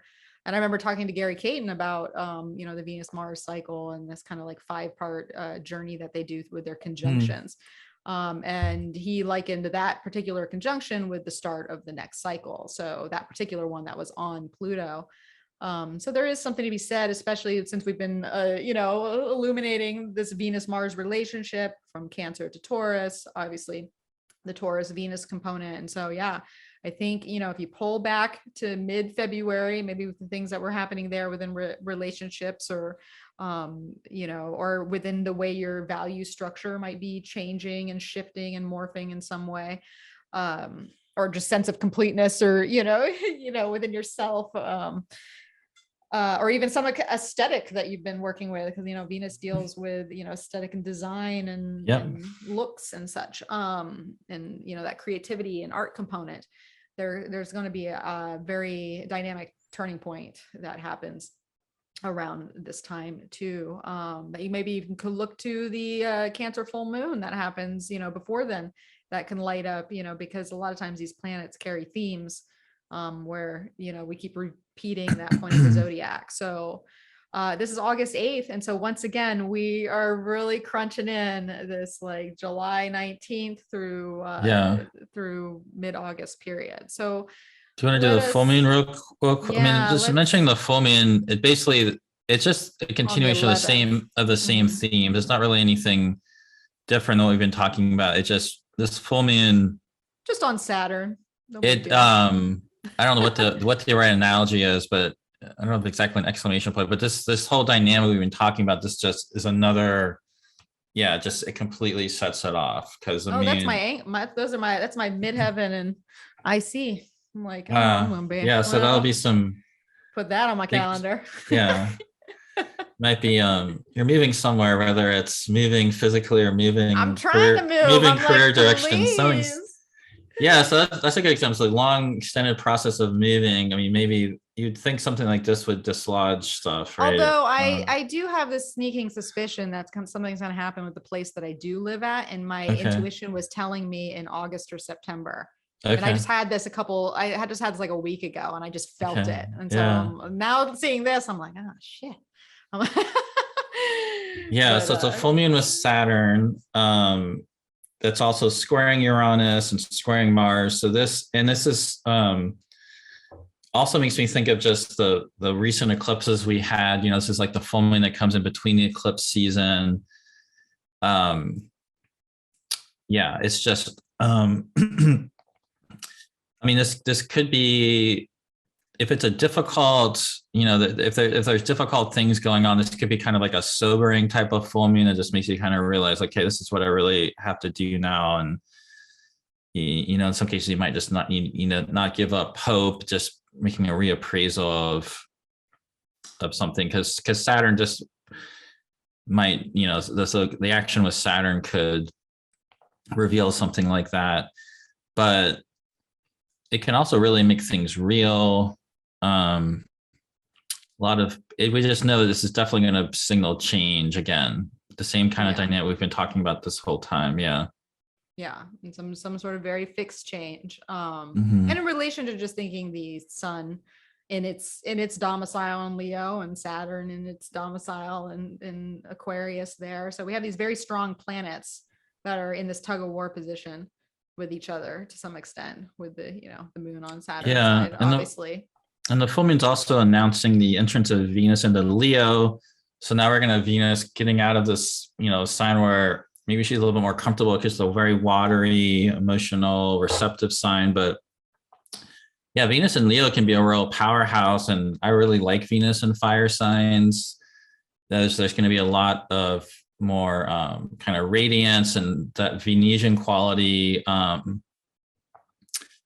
Yeah, just so now basically this is then introducing this theme of like Venus starting to head towards the whole thing that we've been talking about. Yeah. But and at this point, she's kind of farther away from them, so it might be a little bit more. I mean, that's one thing about the full moon. Venus is definitely going to bring in some fire to take some action around whatever is going on. Then there's also the neat thing that we didn't talk about, but earlier, when is it? August 3rd. So earlier in August, Mercury goes into Virgo. And at this point, when we get to the full moon, Mercury's coming to trine all that Taurus. So I would actually say that is interesting, because there's a bit of Mercury's not really in relationship to Saturn at this time, but is in relationship to all the Taurus. So Mercury is passing through a trine to the North Node, a trine to Uranus, and is sort of out of aspect and averse to Saturn. So Mercury's in a place to really help. That to me, even though the full moon is kind of emphasizing Saturn, Mercury is really emphasizing making something dynamic happen out of all that really changing, breakout kind of Taurus quality that's been going on. Yeah, and I think that's going to be very helpful to have Mercury so strong and like flowing with this, because to me, Virgo and mutable Earth, this is energy of transitioning, what your physical life in some way, whether that is moving, whether that is changing jobs, whether it is like perfecting a project you've been working on, trying to move it to the end. There's just this is this transitioning point of something that is very tangible. And I think that a lot of and so if we are dealing with shakeups in this very fixed Earth position, we're going to need Mercury in this strength and like moving and like on board. Like, I'm on board. I'm going to figure this out. I'm going to solve the problem. I'm going to find the next place. I'm going to, it's just in a headspace that is going to facilitate whatever change needs to happen in an efficient and resourceful way. And so that is, I think that is a blessing to this position. And the same with Venus over there in Leo, moving to the trine with Jupiter. She's on board for some sort of change or progress or moving forward. And so there are these nice trines going on within some of these more tense configurations, at least with the personal planets that help us like just move, daily life along to like within everything that is kind of shifting. And like, I think about the fixed signs turning, just being this big chunk of the wheel, like it's all rusty. It's hard to turn, but it turns. And everything's different, but at least we have, like Venus and Mercury, at least at this point in mid-August, kind of on board for what's happening, for the change. Yeah. I mean, it's nice that, Venus is also trining Jupiter. Venus, Jupiter trine, Mercury trine, Uranus kind of happening same time. So, and this kind of feels like this, not to say that nothing happens after this, because that's not that's not the case at all. But there's something to be said that I feel like that July 19th kind of point up until about now, the August 15th, when Mercury helps move that position along and we get past that full moon. I think that is kind of the exit point of at least of that crunch time for those particular. I mean, Venus is going to light that up again, but I think that just speaking with the lunations and the luminary energy behind it, and it'll help maybe soften it a little, not soften it, but it makes me think cohesive.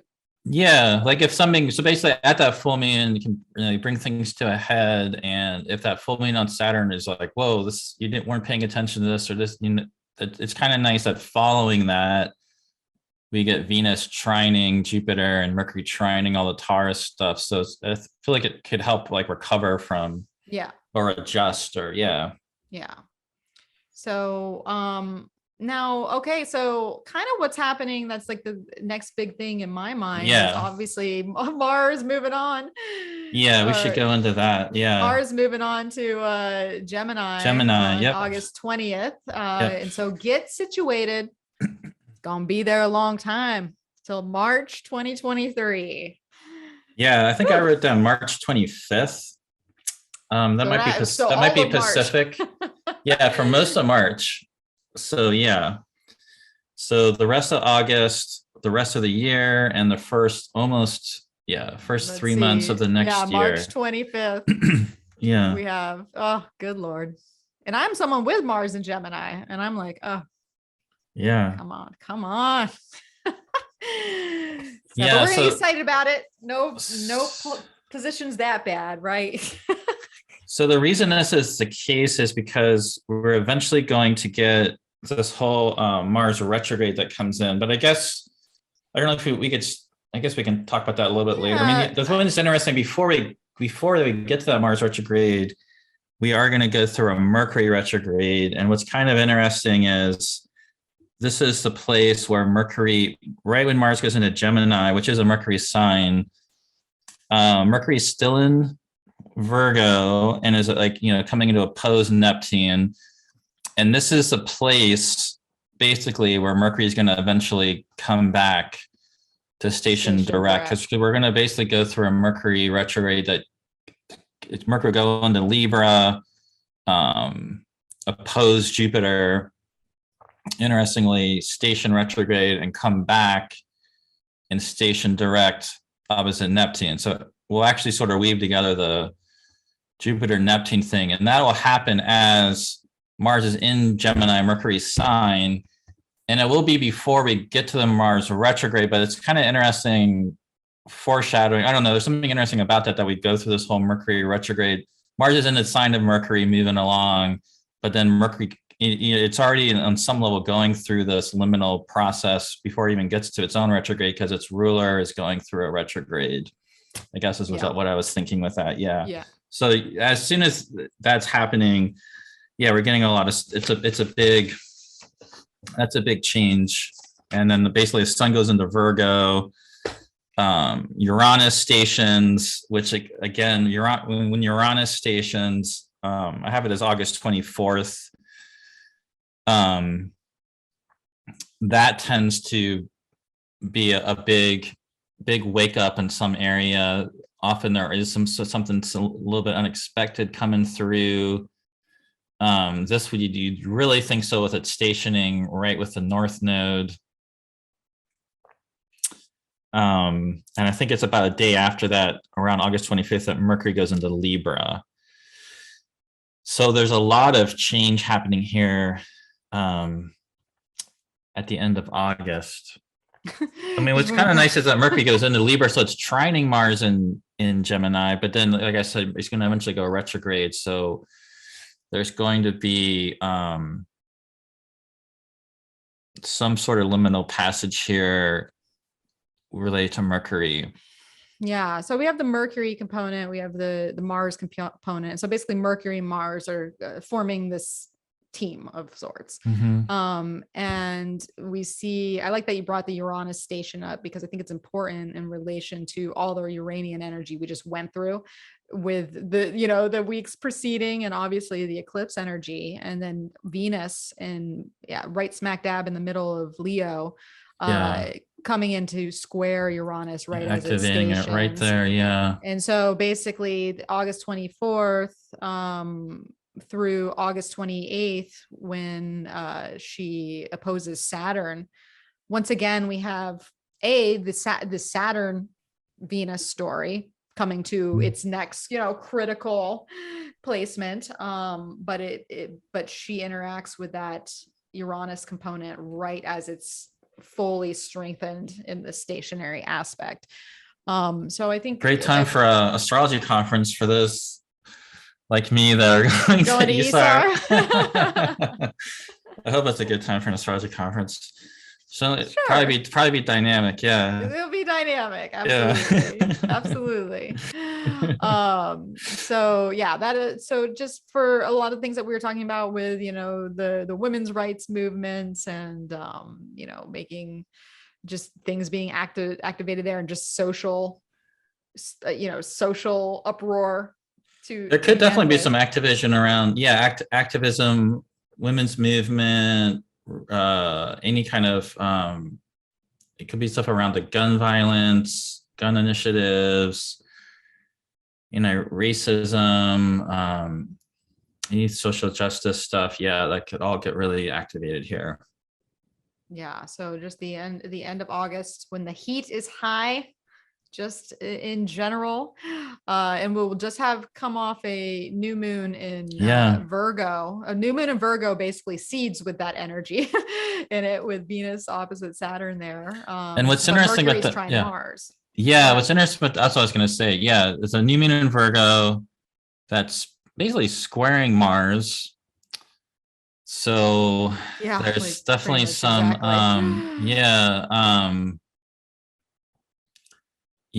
so it's squaring Mars. So there's something, again, if you're at an astrology conference, maybe watch what you're saying. You know, or there could be some throwdown fights between different schools of astrology, perhaps something like that. Different schools of thoughts. But anyway, I mean, there could be some conflict around that. But at the end time, this is, very catalytic. A new moon squaring Mars. Mars is not retrograde yet.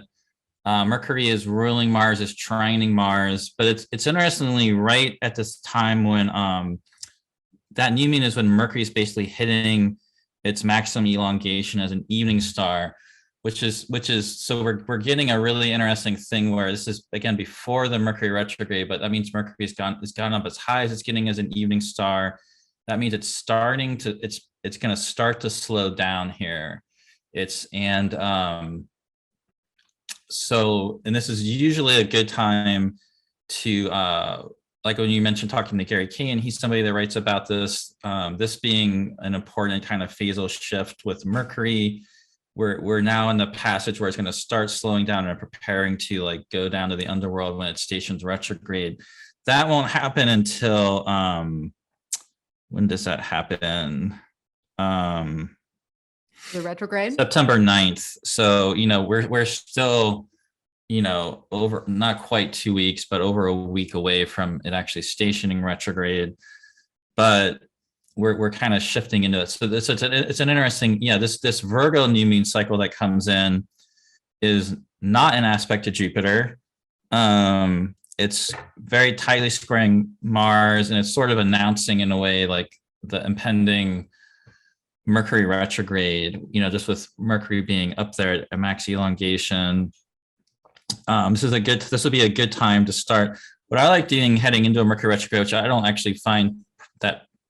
find Mercury retrograde to be a big issue for me personally, but I do like to be paying attention to that build up period and just sort of be ahead of it, like paying attention for any signs of what I need to kind of look at and fix, or, get serviced or whatever it is. And just knowing that we're on the precipice of a lot of change here. at this Virgo new moon. Yes. And not that it's already been happening. There's already been a bunch of changes. Like I guess another wave of change. It's like just another wave is coming in here. Yeah. And it's a wave of change that still involves Mars, because obviously Mars is thoroughly behind this, but we are getting a mercurial Mars. We're not getting a Venusian Mars this time. And so we're moving.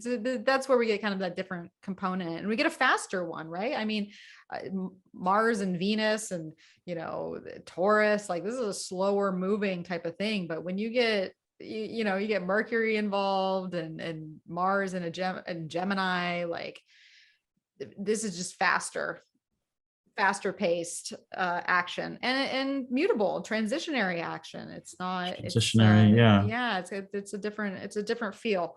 Very mentally active. Yes. Mentally active. There could be an influx of, you know, actions around speaking, teaching, building things with the hands, I guess being a Gemini thing too. So like different crafts. Gemini is a humanitarian sign. So humanitarian or again, activist stuff, or like, you know, people fighting over their viewpoints or what they believe is the right thing to do. And this is also the point where we're not at the retrograde yet, but as we're getting closer to Mars going retrograde, something that's going to be it's already part of the wars, like in the Ukraine. A big thing is like the information warfare going on, and people are trying to control the narrative and that kind of thing. Whether it's a political battle leading up to the election, information warfare just seems like a big storyline here. Yeah. So now I know that I think we're probably going to go into the Libra ingress here because it feels like a good shift. That's okay. You can jump to that. We're going to jump to that, but I'm going to pause the recording for 2 seconds because nature calls. Okay. All right. And we're back fresh. So we're going to go into the Libra equinox chart, which is definitely a big one, especially because this particular chart, with you harken back to the Aries ingress, at least for the United States, it was a mutable sign. So we are definitely wanting to pay attention heavily to the Libra ingress as far as like a pickup point of what the Aries ingress initiated, at least here in the US. So it's quite a statement. You think it's a statement piece right there? Yeah. So if you're not able to see the video screen, it's roughly September 22nd, 2022 at 9:03 p.m. in Washington, D.C. And that places at a Uranus rising. Uranus is on the ascendant of the chart, with the north node about 3 degrees away above the ascendant. The midheaven is about 28 degrees of Capricorn, placing Pluto retrograde at 26 degrees of Capricorn, just like falling off the angle by like 2 degrees. So basically Pluto's on the midheaven, just like Saturn was on the midheaven at the Cancer solstice one. And then it's Mercury is I would give it it's basically Kazemi. It's not 16 minutes, but it's within 30 minutes of a conjunction with the sun. So we're heading in. So Mercury would have stationed retrograde on September 9th, I think. And this is when we get to the equinox, it's the midpoint of the Mercury retrograde, where Mercury is being, burned up and reanimated, opposite Jupiter. But yeah, the Uranus being on the ascendant, Pluto being on the midheaven, again, being at this Pluto return time. Yeah, this just shows I know this incredibly disruptive and yeah. Yeah, and we have to also look at the chart, Taurus ruled chart with Venus in her fall and Virgo in that opposition to Neptune. Opposition to Neptune, yeah. Yeah, and so that's a little rough on Venus there. Especially, so here we have these, especially in terms of, a very very literal, unimagined, not really, I mean, not say it's unimaginative, but just like pretty textbook delineation of that would be, Venus in the fall. It's a fifth house whole, so I'm guessing that looks like it's probably even fifth house on a quadrant system, around reproductive rights and being opposite Neptune. Yep. That looks a little tricky for that. But looks like, the moon is barely in the fifth house in Leo in that chart too. Yeah. Again, related to the election and stuff, though, this could also make me think about, this idea of like women's issues. Another way to look at that is being at the fall, has kind of fallen as far. When the advantage of being in fall is you can't get any worse. You can't fall any further. There's nothing to go but up. And so this could also, maybe opposite Neptune, really spark a lot of countercultural movement and activism. Venus in Virgo is actually a great placement for feminism or any kind of social action, being able to really organize, being really critical, having critical thought. There's going to be a lot to probably be critical of. So giving Venus and Virgo a lot of opportunities to be critical, criticizing, reorganizing. I guess that's the way I would definitely would want to thinking about that Venus. Critical of the illusions of, I guess, the American dream relative to the US Pluto return. The moon is separating from the opposition with Saturn, and I guess is applying to Jupiter. No, it's not. No, it's not. No, it's not. I think we're in another. We seem to be in another scenario where the moon is just drifting like into. It's not making an aspect in the next 13 degrees, is it? Yeah. Yeah. So it's. I wouldn't say it's the same as the Aries ingress, but there's something to be said about this late degree moon that is moving past an aspect and not necessarily getting to anything. It's not void, of course, if you use the rule where it gets to go a whole, sign forward. But if you're going to use like a 13-degree orb, it doesn't have an aspect within its orb, approaching orb. Yeah. But the moon is near, well, it's a little bit farther away, but it's heading towards Regulus, like some kind of thing. So like the heart of the lion, maybe. But yeah, that's interesting. I guess there's a thing about, I'm trying to think of something positive to say. I'm not gonna say anything. Let's see what happens. This chart, I feel like this chart needs a moment of silence. That's how I'm feeling right now. I feel about it when I look at it, because it's I'm like, that's very true. It needs a moment of silence. This chart, and essentially, I mean, here in the U.S., this chart's carrying us until the next Aries ingress. So, but I mean, having the Sun Mercury Kazemi there, Mercury, retrograde, just being like almost the Kazemi, the traditional 17 minutes, but it's pretty close. It's definitely, it's close enough. I feel like it's close enough. Within this cycle, and it's just interesting to think about like the Sun and Mercury being in the opposition to Jupiter, and then Venus being in the opposition to Neptune, because I think that really speaks to what you were talking about earlier, with the connection of Jupiter and Neptune together, because it's now other planets are speaking to that through oppositions, because Mercury is in Venus's sign and Venus is in Mercury's sign. So there is kind of this. Yeah, I mean, making that Venus a little in a tougher position, but this is where we need to really, I think, play up the underworld theme that I like to use with Venus in fall, because Venus is actually also heading into like if you use 8 degrees for combustion, if Venus, depending on, sometimes Venus can be still visible for a long time. I don't know the situation with this particular Venus here, but definitely is far under the beams, approaching combust.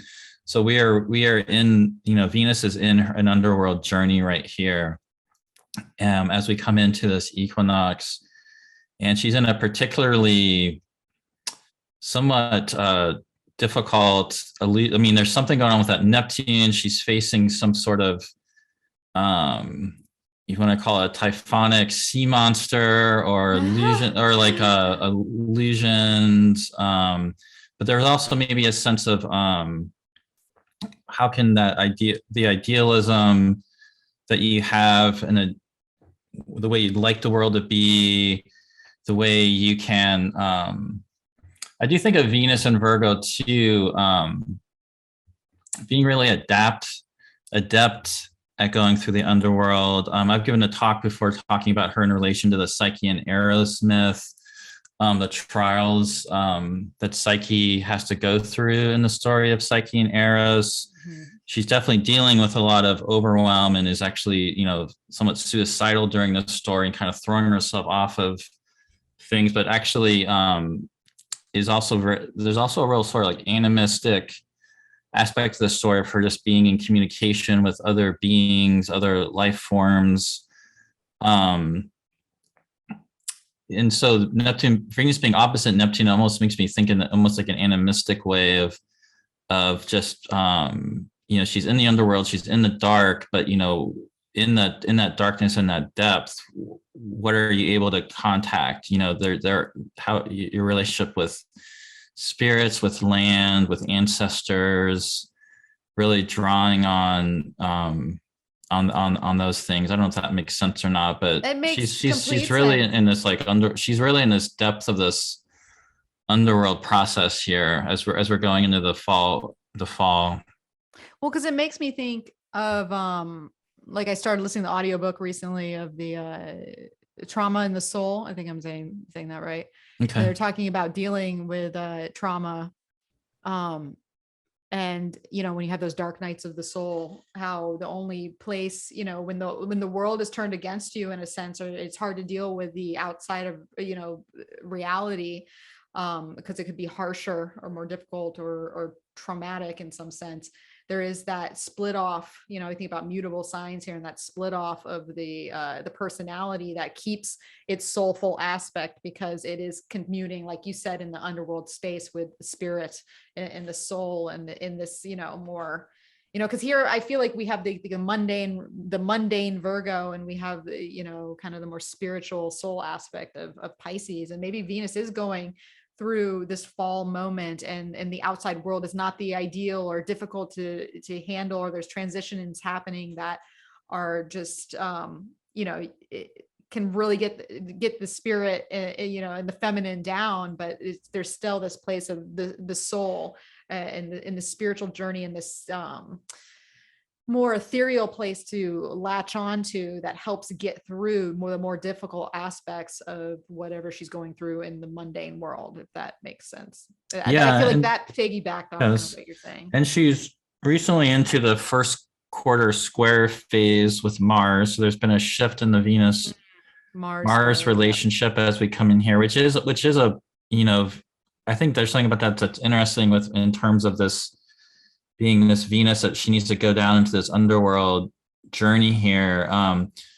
But there's something there where even though she's opposite Neptune, she is trining Uranus and trining Pluto. So interestingly, there's a Earth triangle between Venus, Pluto, and Uranus, with Venus and Pluto and Uranus very angular.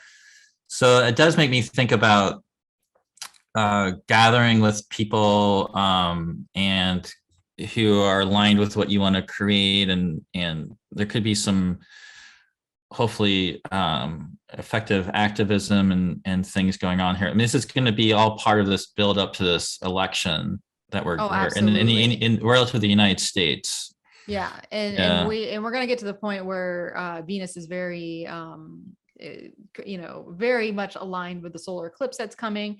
And it makes me think too, pointing out that Venus in the, lighting up that loose grand Earth trine with Uranus and Pluto, it's like Venus has become the underdog.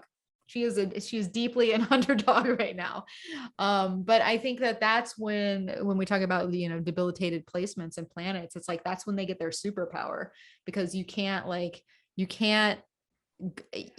play by the rules. You know what I mean? Like, and that's part of the Uranian component that I'm tapping into right now. It's like Venus has to twist it around. She has to like not be so nice, or not go, you know, like, or not nice, but you know what I mean? Not Use a to go along critical with it. eye, yeah, Yeah, critical it's viewpoint, and be real discerning.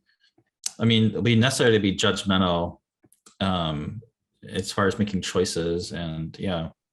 yeah. So, and then we have, I don't know if we talked about Mars being trine Saturn in the Oh chart no, we too. didn't. So Yeah, so Mars yeah. is coming into trine Saturn. Yeah.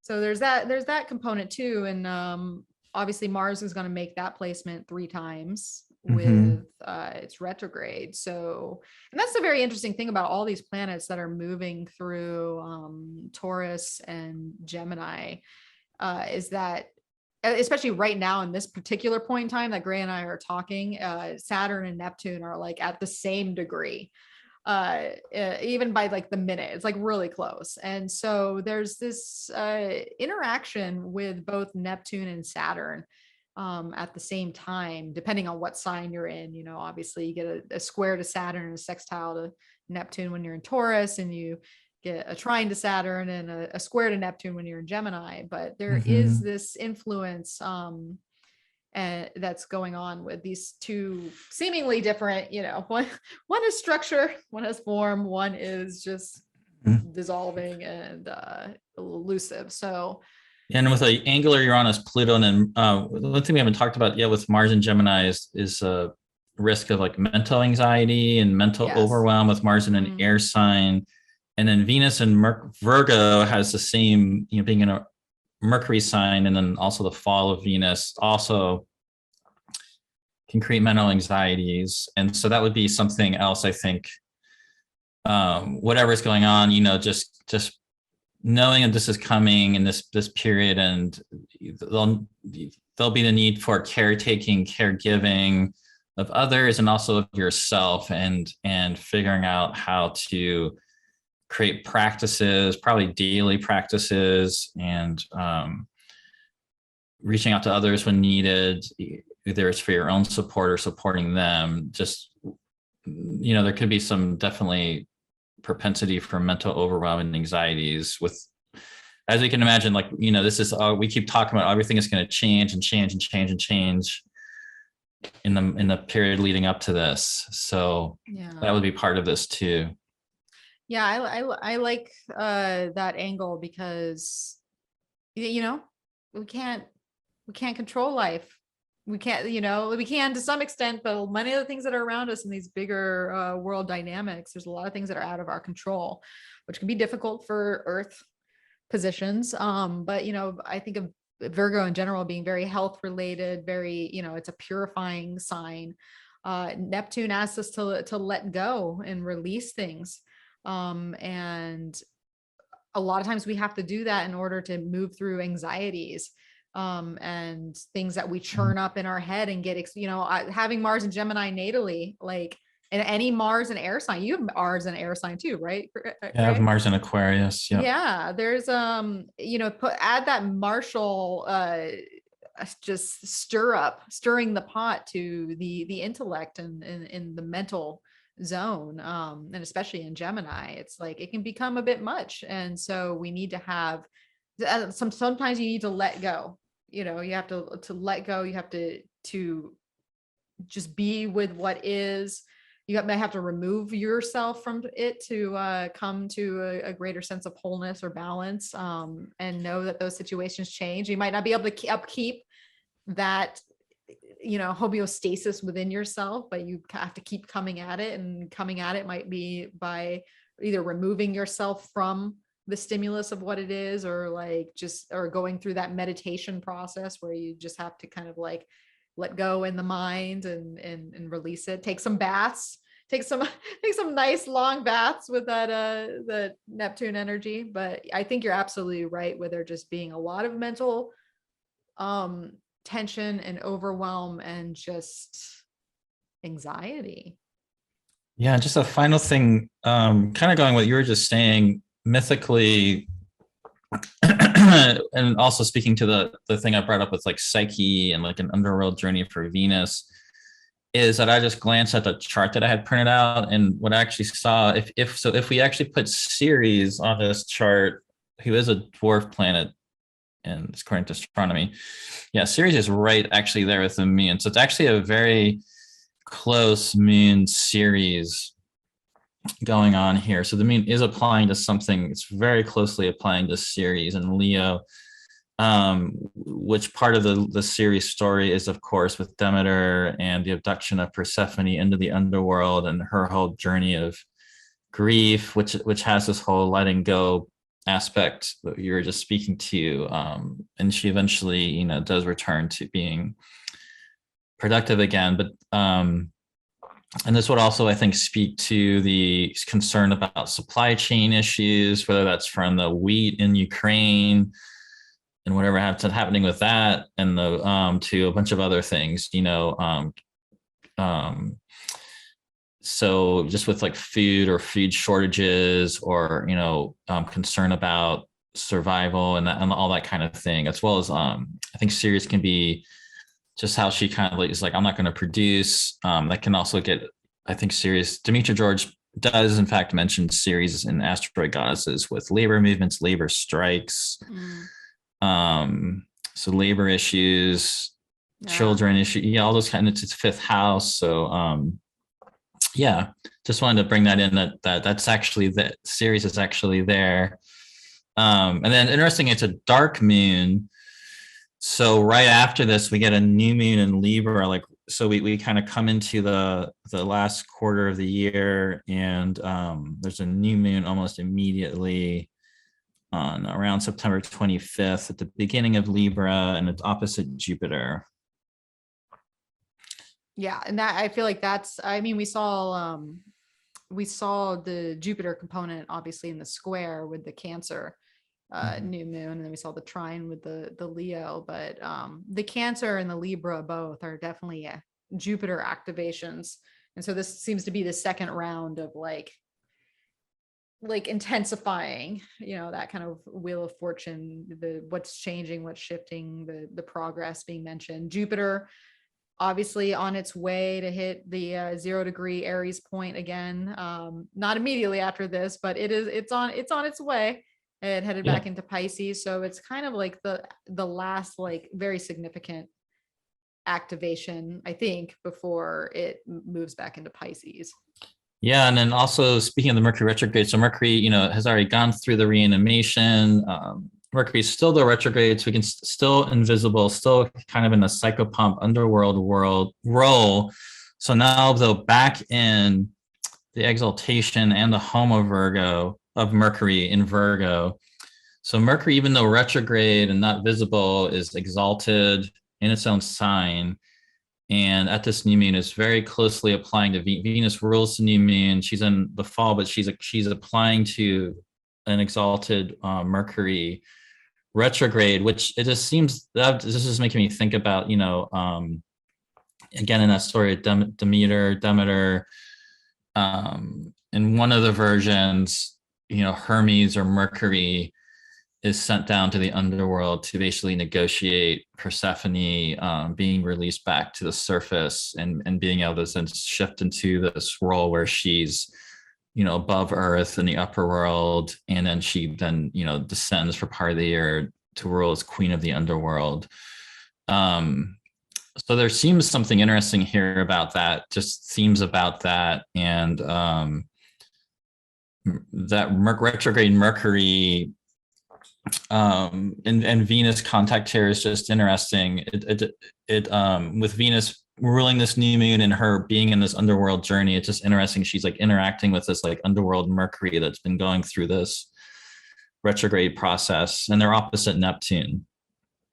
It's like they're plotting. So yeah. within the trine to Pluto. And they're trining Pluto too. Yeah. So there could be some real deep hidden information coming out here. Yeah. Looking under the surface of things. Maybe even getting to the bottom Mhm. of especially after, Mercury just, meeting the sun right at that, and we, they were separate, they were in that like mutual reception just by sign. And so now that it's almost like whatever Mercury learned, it's like or perceived or came to in its own underworld journey. And it's now like delivering the message to Venus. And it makes it a very interesting relationship cycle just in general, because I mean, Libra cycles are known for their relational qualities, and to have it in an opposition to Jupiter, and having that Libra Aries component, the I versus the we type of thing. There could be a lot of push pull between going together and going alone, or what we want together, what I want as this person, figure out the details of that, or like those things come out. It's like the reality is this, that's what I think about with Virgo. It's like the reality is this. Well, how do we work with this within the relational dynamic? So that's kind of what I feel might be coming out here, and especially with Mars about to, getting closer and closer to its retrograde. And and with Jupiter being at it's like the heart of the Jupiter retrograde period, where it's really as close to us in orbit as Jupiter gets. Opposite, it's a new moon opposite Jupiter. It means the sun's opposite Jupiter, as well as the moon. So that's an important phase of the Jupiter. So it really goes with what you're just saying. And it speaks to the the justice system as well too, and like and the obviously the lead up to elections, because it's here we have a political sides. There's this kind of side oriented thing, I think, with Aries and Libra too, and so there's a lot of that. So I think after this, the next big thing is it's very end of September. I have it as September 29th, but Venus goes into Libra. So Venus has a big change in condition from going from being fall to her own sign. And then she's, of course, opposing Jupiter. So we get this big Venus-Jupiter activation. And then October 1st. Then is basically, as this is happening, as she makes that shift, Mercury is stationing direct. So that's almost like an interesting, like, just a big shift of that. Venus is sort of released from that. She goes into her own sign, and then Mercury is like stationing. So there's something big, important messages coming through here. Mercury's stationing opposite Neptune. So there could be some piercing through things that you were confused about. Hopefully, certainly it's going to go with a bunch of misinformation, conspiracy theories, media propaganda, media manipulation all over the place. I mean, it's been an election cycle. We don't know what's going to be going on with Ukraine or other wars that could be starting to break out around this time. So the other thing is, this is also Mars coming in to square Neptune here. Mercury's basically stationing in range of squaring Mars. And we're getting now this is the beginning of October. So it's at the end of October that Mars stations retrograde on October 30th at 25 degrees of Gemini. So 25 degrees and a half of Gemini. So at this point, Mars is like at 20 degrees of Gemini. So it's not going to be it's not really moving more than about 5 more degrees for months at this point. It's starting to really slow down. And so sometimes before we even get to the exact Mars retrograde, there starts being things happening. I mean, technically, if we use like a week out from the stationing to it won't be till about a couple more weeks that we get the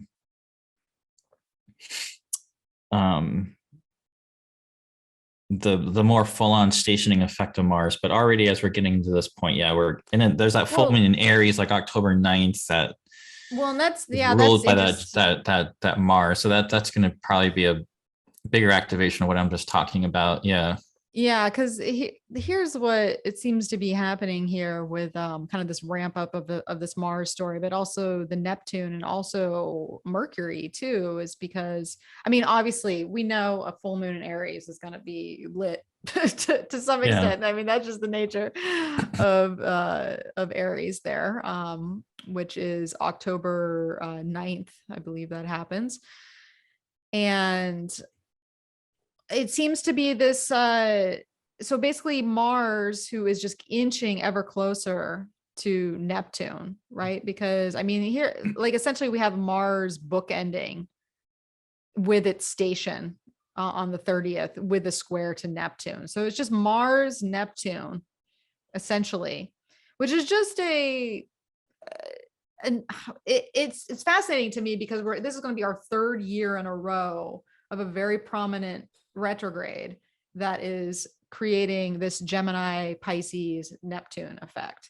Because in 2020, it was Venus squaring Neptune at pretty much the same place. 2021, it was Mercury squaring Neptune on the right, like following Venus's lead. And now this year in 2022, it's Mars. And so it's like each personal planet has basically each year has gone through this square with Neptune in sort of the same place. And so now it's just Mars's turn to come along here. So, it's interesting. So October, basically October 11th, just a couple days afterwards, is the full moon, when we have the moon in Taurus at that point and kind of lighting up that whole thing that we've been talking about this whole time. All right. Mm-hmm. But we also have Mercury over here at 0 degrees of Libra, moving back into Libra and lighting up that conjunction point and the Libra ingress point, which is obviously important to what Mars is doing over here in Gemini in this square to Libra. So square to Neptune, sorry. So it seems like here's another continuation of whatever that story of the Cazimi that was seeding in some way, because there's so much active Neptune with Venus opposing it, and then Mercury opposes it when it stations direct, and then Mars goes on to square it, and then Mercury visits this place opposing Jupiter. So I feel like these are all pieces to the puzzle. I mean, life is pieces to the puzzle that continue moving, of course, but this one seems to be way more intertwined and confusing, but also coercive. And yeah, it has this chaotic feeling to me in many ways. But chaos of information, like you say, like misinformation and just so much being thrown at you and so much overwhelm with just stimulus of processing. Yeah, I mean, there's already a lot of media manipulation. There's already, unfortunately, I think it always gets me the most angry about not most angry, but the unfortunate thing about, I feel like what was effective about Donald Trump and just how much he would like lie in general. Not that all politicians don't lie, but he was kind of like set a new standard for lying. But just like the use of fake news, that being so appealing to people, because we do have fake news, we do have media manipulation. There are still good journalists working out there, and hopefully, I mean, maybe it'd be kind of cool, I guess, a silver lining of all the Mars Gemini and the retrograde Gemini, perhaps there can be some really good journalism that's done, investigative journalism, other types of reporting and witnessing that also gets attention and makes a difference. But it's easy to, because and I guess the one thing I think about this is like, this is already going on. We already have lots of misinformation. We already have lots of conspiracy theories running rampant and out of control, because there is a lot of just misinformation, like fake social media, fake things that don't, like in the astrology community, right? There's all these like fake astrology people taking over people's accounts and creating fake astrology account, Yeah. it's like, it's hard to know like who you're even talking to, it's just like in the social media world, and there's so much of that that's been going on. So that's not like that's a new thing that gets introduced with Mars squaring Neptune for so long. And so hopefully what I'd be hoping is there's like a that journalistic piercing through quality, because what's going on, we're going to then shift into, eventually at the end of the month, Jupiter coming back into Pisces. When I was at NORAC, actually, Lynn Bell came up to talk to me about like what I had written about Jupiter and Neptune, and she had gave a talk on Jupiter Neptune at the conference, and I started talking to her about this coming up, the Mars retrograde squaring Jupiter Neptune, and just how that could be concerning. And then she said something about like, well, that could also just really bring things into form. And I do think there's something to that, because Jupiter Neptune is there's so much dissolving and formlessness that gets opened up in these visions, and the Mars being in such a catalytic aspect with it could really catalyze, really creating something out of this process of Jupiter Neptune. I think in world events, it's going to look, very chaotic, like you're saying. But yeah, personally, chaos before creation. Personally, it could be very creative. And well, I feel like before we get to, I guess there's something we skipped over. I want to make sure we come back to, because before we jump into the Mars retrograde. Otherwise. Well, I feel like another thing to keep in mind too is just, Mars is our, motivational drive to do things. And so just from a very simple perspective, there could be a lot of wind out of people's sails, like, with a square to Neptune. It just can be a little difficult to, think about Mars Neptune conjunction that just happened with the lunar eclipse, and that whole week, it was like everybody felt like they were just swimming through things. Now, of course, that was Pisces and just water, but there is this diffusive quality when it comes to just energy in general, and then Mars retrograding on top of it. So just don't be surprised if there's energy is very deflated in a sense, especially if your head's not in the game and you're not like connected with it, like mentally with the idea inspires you, or, because you have to, it's almost like you have to be inspired intellectually, I think, to really motivate and move forward. But what I did want to say within Mars, just a couple things here within the US chart, just because, we are going into the election energy, and this Mars retrograding is, it's in proximity to the US's Mars. So obviously there's going to be this divisive quality. But also I think with Mercury trining Pluto right before, this happens, and then Mercury moves into Libra. Like Mercury in Virgo is much more discerning. It might even like keep to itself a little bit, like being kind of that reflective, receptive quality. But I think once Mercury gets into Libra on the 11th of October, and Mars and Neptune square exactly, this is when there's just going to be a lot of stimulus coming up, right? Because everyone's going to have a side, everyone's going to have opinion, everybody's going to have, of course, we'll have the disinformation, but it's like, just be aware that there's just going to be so much. And do you choose to engage with that? Do you have the energy to engage with that? What does even engaging with that do? Does it just suck you of your, motivation? And so just becoming aware when you're in it, because when you're in it and you're passionate and someone's you're contesting your idea, that's when Mars and Gemini loves to debate. Like it's a debating sign, and throw Libra energy in there, and it's just like debate central.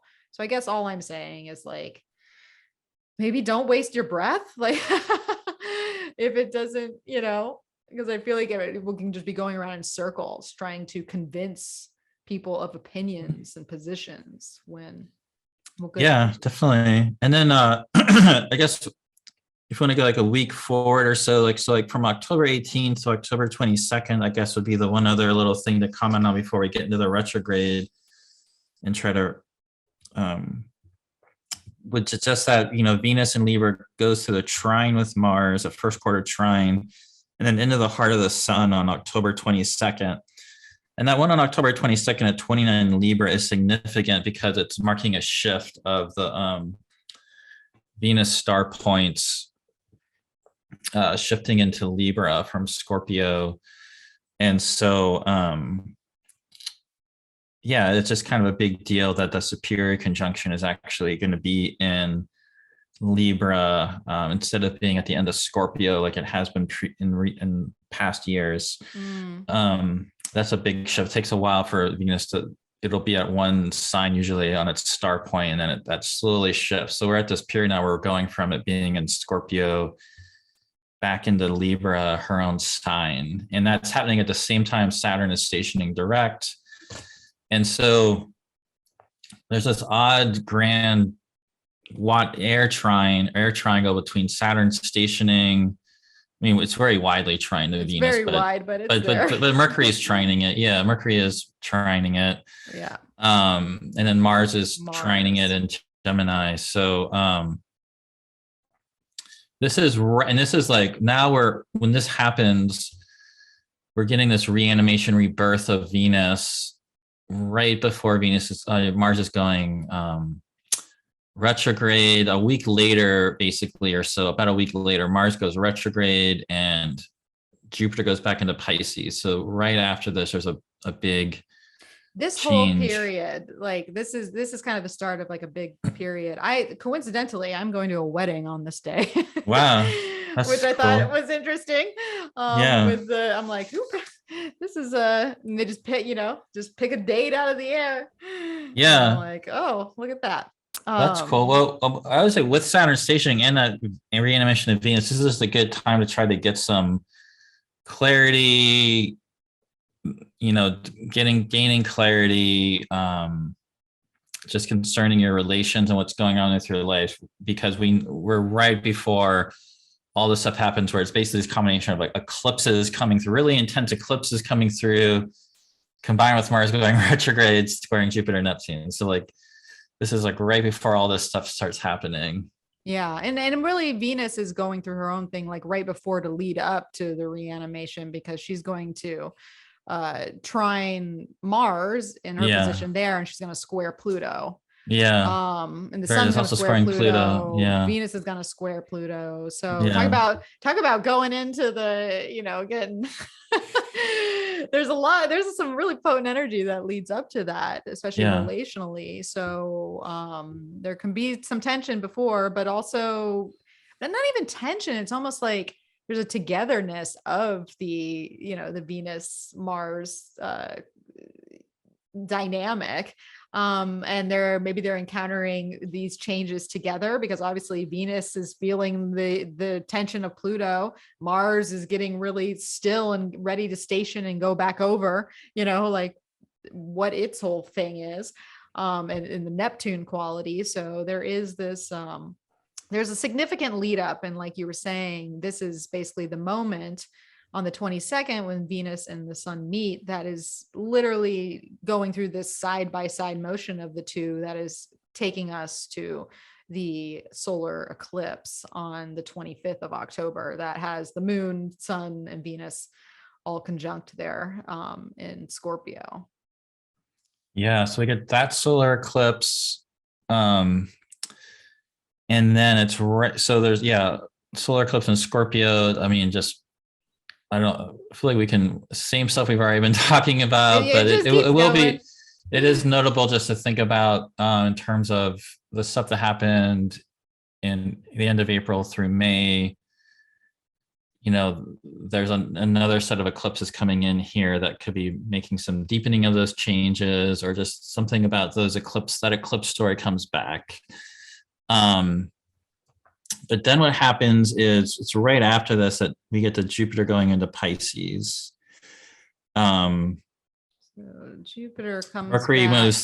moves through the square with Pluto and also goes into Scorpio.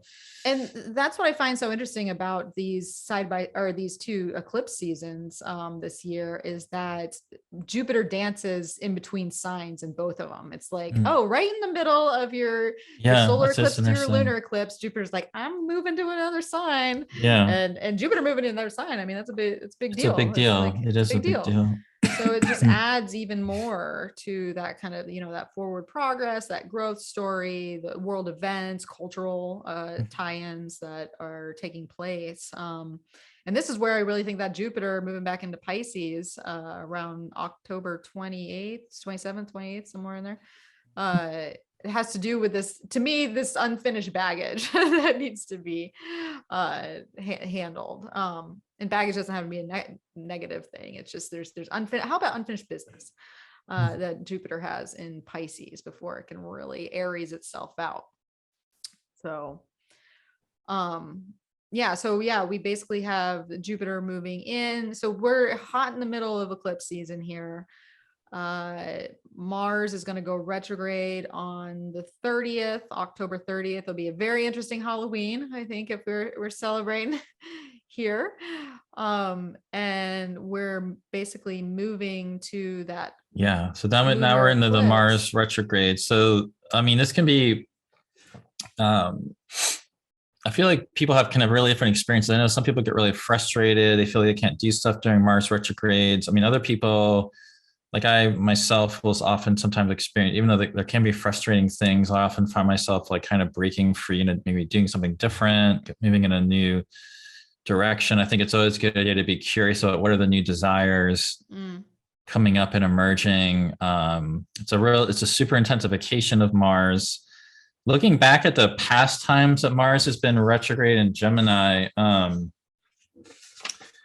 especially the last two, are not, each time the United States has actually been involved basically in a war or a lead up to a war. So the last one was October 20th of 1990 to the end of 1990, December 31st of 1990. And this is kind of in the air where, I mean, it was like a couple of weeks after the Mars retrograde ended that the U.S. bombardment and bombing of Iraq happened in the Gulf War. But during the buildup to it, like in the beginning of August is when Saddam Hussein invaded Kuwait, in like September of 1990, leading into the retrograde is when the President Bush gave like a speech about, and there was sort of like a buildup of January 17th. That's January 17th when it actually began, but there was definitely like a buildup. There's like a buildup. So in that case, a war happened after it. And that was also relative to the Gemini, which is something we're seeing with Ukraine right now.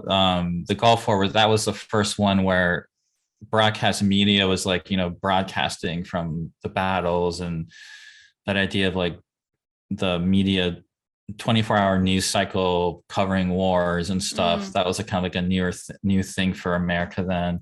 The previous time was in the 1943. So it was October 28th, 1943. And that was about 22 Gemini, which is closer to that US Sibley Gemini. Yeah. And that went into January 10th, 1944. So it went from like 22 Gemini back to 5 Gemini. That one was a lot more similar to what this one is. And that one, there was already World War II going on. And the United States was already in that war. And there were some really horrific Holocaust events that happened during that retrograde. But when I just looked up, like, how does this time period of the war get summed up on Wikipedia, just to see what they would say, it said something like Allies gain momentum was sort of like their keyword summary of that, involving that time period. So even though there are battles lost on both sides, I guess that was seen of a period where the U.S. and its allies were starting to gain some momentum in the war. It doesn't mean the United States is definitely going into a war here. We're already kind of involved in the Ukraine war. But again, like you mentioned, when you showed that US Sibley chart, Mars, Gemini, the US involvement in global wars or even it's behind the scenes, as opposed to like us actually full on fighting somebody, I mean, could be really relevant. I mean, that's, yeah. It's interesting. I was curious just to see what kind of eclipse cycles were happening in both those years that you mentioned. And it seemed like the North Node was in Aquarius for the 1990 and it was in Leo for the 1943. Because I'm just thinking about like the US chart in general, and obviously us having eclipses in this kind of 12th, 6th dynamic. Just wondering how that might play in, especially since I think of something we haven't even said yet is, obviously Scorpio and the solar eclipse is a Mars ruled sign. So this adds even more dynamic to the Mars story because we're having eclipses in a Mars sign. And so, you want to go to that, the November 8th lunar eclipse. So that's like election day. So one thing we do know is whatever happens, we know that there's all this conflict around this election that's coming up in the United States. If you're in another country, you're going to have your own thing going on, but just relative to the US example, well, we know we're going to have this election that will have consequences, and whatever happens with it is going to be tied up with this Mars retrograde. And we're only at the very beginning of the Mars retrograde here. So whatever kind of conflict comes out, of that election, we're going to be kind of riding all the way through the Mars retrograde. This is one storyline, but this is like such a powerful lunar eclipse. Yeah, it's exactly on Uranus, really close to the North Node. And then Mercury's on the South Node end. Yeah. And Mercury's not right the sun. Mercury. I love Mercury, but one word that's not used about Mercury ever is stable, really. No. Not one known for not known for stability. Stability. So yes, yeah. So again, big change. Yeah, and this is the one that and Saturn's squaring it again. So it's kind of an even more extreme version of that lunar eclipse we had in May. Just because it's even Uranus is so closely involved in this one. It's still squaring Saturn like the other one, but this one has. Yeah. What do you think of the difference? And Mars is now retrograde. Now, the other one had Mars was at least trining it in Pisces. Mars is retrograde in Gemini and basically ruling the South Node, not an aspect to it. Well, and Venus is in her. Venus is back on the South Node side in Scorpio. Combust, they're both not in the greatest of places, basically. Yeah. So Venus in Scorpio, the Sun in Scorpio, Mercury in Scorpio, the South Node in Scorpio are all, they're all under the care of Mars retrograde in Gemini. Yeah. So there's the very extremely rebellious quality here with the lunar eclipse also exactly on Uranus. So what do you think about? You can only expect there's just major mass, just big disruptive changing events. But again, this is like on a personal level, there's a lot of stuff that can really change here. And so all we can know is things aren't going to stay the same, whatever's happening in your Scorpio, Taurus, Aquarius, and probably Gemini. It's not going to stay the same. It's interesting though, having the moon in, an exalted moon versus a fallen moon with the previous eclipse. Because there is a North Node push here versus the last lunar eclipse that had a South Node push, and so change is definitely happening, but it seems more. There is a forward moving dynamic to it, obviously. It could bring about the fall of exalted people, maybe. I don't know. Sometimes exalted people becoming eclipsed. I don't know. That is a pretty simplistic interpretation, but that could be something that happens. Well, there's Yeah. something to be said about that, only because obviously it happens on November 8th, but the energy that's seated in this particular day is already, there in the cosmos. So we have the lead up to it. And one of the things I was talking about with Mackenzie Greer in the Jupiter and Aries program was just the potency of the 0 degrees Aries point, it being a place Yeah. of changes of power. Mhm. And so during this eclipse, obviously we saw Jupiter move back in. Where was it? So this whole time, Jupiter's on the 0 degree point for the lunar, the solar eclipse. So there's something to be said for that, just as an eclipse in general. Like, it moved in there when the previous eclipse cycle that we just went through in the spring here. But their solar eclipse has Jupiter on the 0 degree point for this whole eclipse, unleashing. So that's Yeah, even no, more potent yeah. in the sense. So bringing up the changes in power or falling from a place, or just or maybe a new person coming into power that is very held up in some regard, is different. Mhm. That is, we got this Uranian It's like, I mean, quality. it's gonna be a Uranian quality to it. Yeah. Yeah. So, So definitely kind of change agents, disruptive things coming exactly. in. Yeah. Because that's the thing about the South, the South Node and the Scorpio. We think of like these changing effects, but some, change can be a good thing. Like, it's just a destabilizer. And Yeah, so definitely. that. And yeah, definitely. Um, do you want to skip So ahead some then? that's Or I don't know how so much time you want to go yeah, with the recording. let's get a move on here, because this is kind of like the very active point here, and obviously we see it's tied up Yeah, I with mean, politics. this is possibly the big configuration of the year, even. I mean, Yeah. not the one I want And to celebrate the most, but just as far as the most massive, the like one you're that looking at like, wow, like that, it's that lunar eclipse. Yeah. yeah, right on my Um, eyeballs. I'm like, oh. So so in November, well, Venus finally gets out.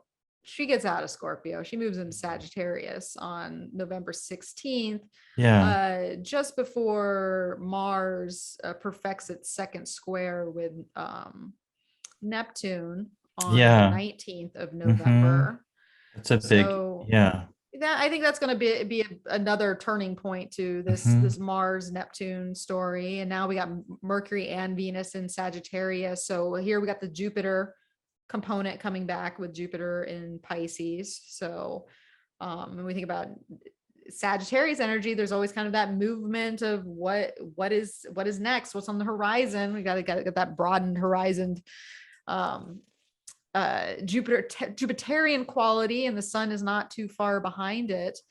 So we kind of go in this mutable territory in mid-late November, there, November 22nd, when the sun moves into Sagittarius. But this mutable territory has the dominion of Jupiter over there in Pisces, kind of near Neptune, where Mars is all stirring that up.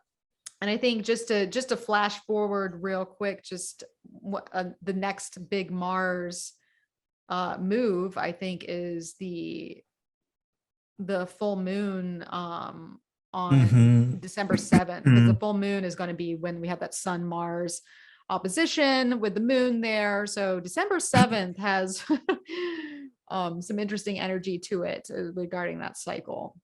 Yeah, and you don't need to show the chart, but I could just so the lunation that leads into this, like the first one that's not an eclipse around November 23rd, there's a Sagittarius new moon that happens at the same time. Jupiter is stationing direct in Pisces, so that it's not in close. Jupiter's not in close because the new moon's at the beginning of Sagittarius and Jupiter's at the end of Pisces, but there, because it's stationing and it's still in a whole sign square aspect. There's something there that seems like it's like a kind of like recover, like just how to like reorient to what's been, so whatever comes out of those eclipses and all that stuff we're just looking at. I feel like that new moon is something about, how do we kind of get back together? Jupiter is stationing and how are we going to go forward? And then yeah, then it just leads into this incredibly um volatile, amped Volatile. up It full is a moon. volatile full moon. Yeah, I mean it's a full moon in Gemini that is, yeah, right with Mars. So it's, this is also like the heart of the Mars retrograde, where Mars is as close to us as it gets in its orbit. It's like as hot, it's like this hot, fiery part of its solar cycle. It's a hot, fiery planet. The full moon is like full of light, just like lighting it up. Um, It's a loud full moon. it's a It's a very loud very full loud full moon. moon. Yeah. It's Yeah. yeah. Venus is squaring at Jupiter, Neptune. And so I feel like to me, like this speaks a lot to political whiplash in a sense, because I mean, we're talking about signs that have to do with, the talking heads and opinions and facts and beliefs and philosophies and positions, and so this could be just an escalating journey basically of the Mars retrograde in Gemini, and it being Mhm. so close to the election itself. It's like, it's not, election doesn't happen and it just ends. There's, I guess a whiplash to it, or verbal whiplash. Yeah, and this is also the last little bit of Jupiter in Pisces. I mean, Jupiter still is in Pisces, ruling the sun, and Venus is squaring Jupiter, but is being received by Jupiter. And I'm noticing Venus is about 11 degrees in front of the sun at this point. So really, in real life, Venus will be emerging into visibility as an evening star around here for some people in locations. She'll probably really be visible. She's not quite at that 15-degree mark, but one thing that is happening that makes me think of is Venus has been on this long underworld journey, and right at this full moon that's aligned with Mars retrograde is also kind of announcing this phasal shift of Venus coming out of the underworld, and we'll be able to see her again. And she's got Mercury up ahead of her. Mercury's also visible. Jupiter is like heading back to that zero Aries point. So depending on whatever else is going on in the world, like this does seem like a moment to really get Mars retrogrades. Even though they can be frustrating and difficult, I do think they can really resurrect and help you figure out what is your purpose in the world. How do you really want to direct your will? What are your deeper desires? I know there's the way Adam Gainsberg and some of the other visual astrologers talk about too, this sort of phasal shift that comes in here that's a little bit more than kind of going into like, how can you direct this out into the world to and kind of be in more of like service with it. So I think even though it's a very disruptive time period, like person on a personal level, it's also sort of very loudly announcing like this deeper something really starting to emerge out of this deeper metamorphic process that you might have been going through during this whole time period.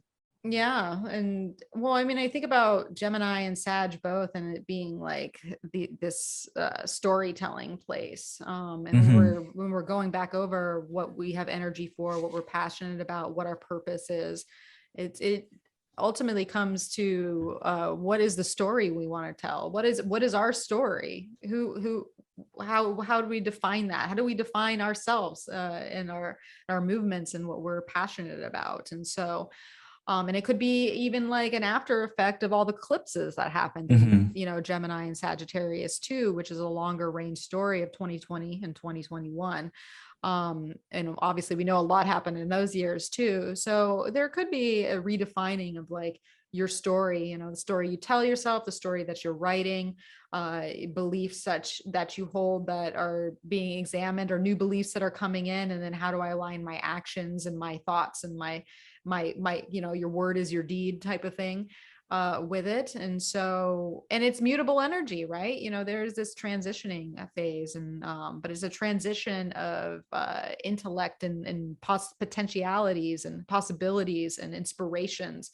more so. I mean, obviously the physical thing is definitely going on with eclipses in Taurus and Scorpio, but this seems more of like a perceptual, philosophical shift that is happening within that helps us write the next leg of our, tale.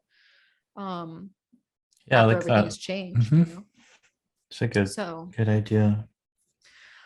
well, all right. Well, we're getting closer. We're getting closer and closer to the end of 2022 here. So I think the next thing that happens is, other than, I mean, Venus obviously goes into Capricorn right there, but yeah, around the solstice. Around the solstice, Jupiter goes into Aries so right before the Jupiter sun goes into Capricorn around December so 20th. Yeah, yeah, it's like right before the Jupiter solstice. 20th. So basically December 20th, Hmm. and then the following day, December 21st. So obviously we know there's some powerhouse energy happening. There always is when we get to a solstice or equinox, but once again we got Jupiter back Hmm. on the 0 degree point. Right. Yeah. I And mean, that's really massive. Yeah. it's massive in itself, but it's massive to coincide with a solstice, a Capricorn solstice, because Capricorn is a seat of power and which you already know, but what it's also doing is it's creating a square with Yeah, it's Jupiter, a first quarter. It's the not the first quarter. It's or the closing last square, quarter. the last Yeah. quarter square of the Jupiter cycle. So this is when, I mean, Jupiter's already activated, of course, but this is definitely a moment for sure. Definitely, and right here you can see Venus at even but traditionally if you use a 15-degree range of being under the beam, she's coming out. So this is like a using that definition like a likely rising Venus, although she's probably already been visible, but it can be hard to see her. So for some people, so it's probably a period where she's becoming visible. I really love. I actually really like that. It's just like a nice omen for this Well, end of this year that like she comes back out in Cap, and just to even think about all what she went through last year in Capricorn, and here she comes back out, being able to see her again as an evening star in Capricorn. and Um, Gray, I don't think we really said either when we think about it, like as Venus, how far in the fall, started to make her descent, back into the sun. And that's when the Mars story really kind of came. I mean, Mars has been mhm. present the whole time, but now Venus was invisible. Like Venus kind of Yeah, went she's been in the away. underworld this whole time. Yeah. Yeah. And so it's been very Martian the whole Hmm. time, and this weird Martian energy. And so it is a blessing to see her start to rise again and be seen and visible. And like you said, coming to the point that's so crucial in her previous retrograde journey, which is another underworld journey in itself. So um I think it's a good thing that we're going to see Venus again after all this time. We'll be like, where have you been? We knew you missed so Yeah. much. No, I'm just kidding.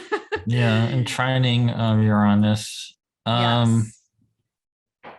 Yeah. So Oh, Venus so in the trining US chart, the Uranus. midheaven is in Pisces, so that Jupiter at that 0 Aries is actually ruling the midheaven. That's kind of interesting. See, the moon's in Sagittarius.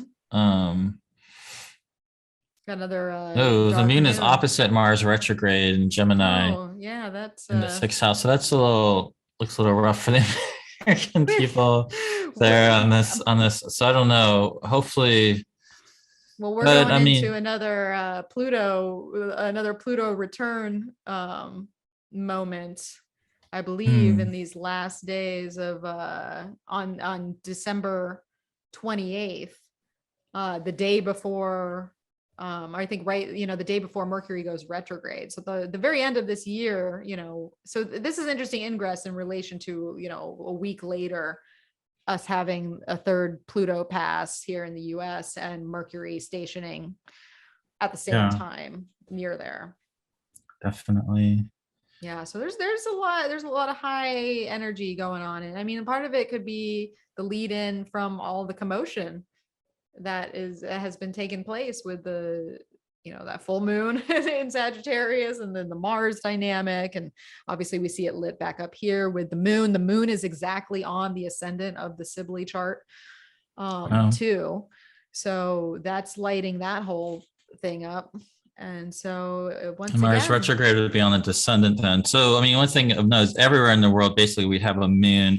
They're all going to have the difficult placement in the US of it being 6th house, 12th house, but everywhere is going to have a moon in Sagittarius opposite Mars retrograde in Gemini, and that moon being ruled by the Jupiter in Aries. So I guess that's one thing. There's at least a trine between the Jupiter and Aries and the moon, but I do. That does look like Gray, very conflict. It looks like a lot of, looks like the whole like conflict going on around. It just seems like it's going to escalate. Continue. And so it's going to continue through this. Yeah. And to go back to what you were saying in 1990, like, I mean, here we have Mars, who's going to eventually station here in January on the US Uranus, on the descendant. So there it does seem to be some sort of escalate, like whether it's foreign or it's domestic, at least in our country, something's happening. Definitely. Something's happening. Not scared, people. It's we got things to work out. Yeah, it's hard to know what that'll be, because there's going to be so much changing between now and then. But we do know that at the end of the year, like you were saying, right after that solstice chart, there's a new moon in Capricorn. That's another one squaring Jupiter. So interestingly, yet another of these Jupiter activations with the new moon that we're getting a bunch of this second half of the year. And then I have this December 28th being the third US Pluto return, but that third US Pluto return is happening with Mercury is stationing retrograde at the same time. And interestingly, really close to Pluto. And then so Venus kind of comes through and forms a conjunction with Mercury stationing. And then it's obviously going to kind of go into a conjunction with Pluto. So interestingly, that third US Pluto return, which I think is that the final one that's exact? I think it is. I feel like it is, but I didn't research that right before this. I feel like I looked it up before and it was, but let us look. Let us do our due diligence. I think it is, because I don't think October 10th. Because next year it's going to go into. No, there's going to be another one. I know it goes into Aquarius and it comes back, but I wasn't sure if it goes far enough back. It does. It goes to 2753. And US is it doesn't. But it comes to the same degree. I mean, it's really close. It's like 20 minutes close away. Enough that there's things still happening. Yeah, so it's not going to be. And that's when is that you have up there? October 2023. Mid-October 2023. Yeah, so it'll still be going on, really. It's just not going to be another exact one. So this is the last exact one, but it's still going to be happening in 2023. Yeah. So, but it's still notable that when this one happens, the third one happens 28th. We have Mercury stationing really close to it. So really Mercury is like intensifying that return, and it is. Something is getting really picked up there. And in other countries around the world, it won't have the same, like your country's Pluto return theme, but it'll be something very Plutonic is getting intensified. So some kind of really even more extreme kind of Pluto Mercury stationing quality of this real deepening, intensifying, maybe hidden things from hidden places getting released or becoming aware of. But then that Venus basically simultaneously moves through. So Venus just like moves across Mercury into Pluto as that's happening. Yeah, I see. And we got, and this is where she stationed, Mercury stationing on the degree, basically where she's stationed with Pluto in late 2021, not to mention like 24 degrees Capricorn, where Mercury is stationing, is like such a hot point degree, because those are crucial grand conjunction degrees that have happened too. And we know that these grand conjunctions have led us to where we are right now. So that adds to it even more. And so, but it's interesting having Mercury and Venus together, lighting up that previous Venus Pluto thing. Venus being obviously a big issue in the world right now, and some of the things that we talked about earlier with women's rights and abortion and and it's just more probably mainly just relations in general. I mean, being maybe a theme. So that could, in the US, could, with Pluto issues, could certainly be issues of historic racism, oppression, misogyny, abortion rights, reproductive rights, gun violence, even, I feel like can come in with this, especially how it intersects with like schools and children, with Venus and Mercury both there. So all these issues are kind of right there to be coming up again. Yeah. And another something else coming up relating to them. Obviously, it's going to depend upon what happens between now and then, but yeah, it looks like a very intense third exact Pluto return time. And so, I mean, and the people outside the USA, this is just a really so, I mean, it's kind of last year was like this too, though, because last year at the end of the year and like New Year's Eve, it had a very like strong like Mercury, Venus, Pluto kind of quality. So it's an interesting repetition. A lot of people got sick then too. That was a big theme of just a boost in COVID and sickness and all we that. interestingly haven't talked about that, but that's certainly something that could come in during the Mars retrograde period is, with another with and all the different, and even between now and then, all the different activations of the Saturn, Uranus, and the Mars, like there could be another wave of the pandemic. I mean, it already has come back. There already is a wave, I guess, in the US again and other places right now where it's come back in higher numbers. So there could be something related to that. Yeah. Again. And it made me think too with the Mars Neptune component as well. It's just, I know where we're getting, gas from, and the Europe right now making a pact to cut off Russian gas completely by a certain time. And so that could be definitely a Mars, we think about Gemini just being a transactionary sign too, Mercury ruled, and Mars being cutting, Neptune being the gas and the fuel, etc. So that could be a story that also picks up too with just trade relations changing. So it go 2022 going out with a and it'll be a couple of weeks after this. Around January 12th at Mars stations direct. Something else I put in my notes I forgot to mention, it doesn't really change anything too much, just making it maybe the Mars retrograde even more extreme as far as new things happening, is that for those that pay attention to declination, Mars is basically going to be out of bounds like the entire time.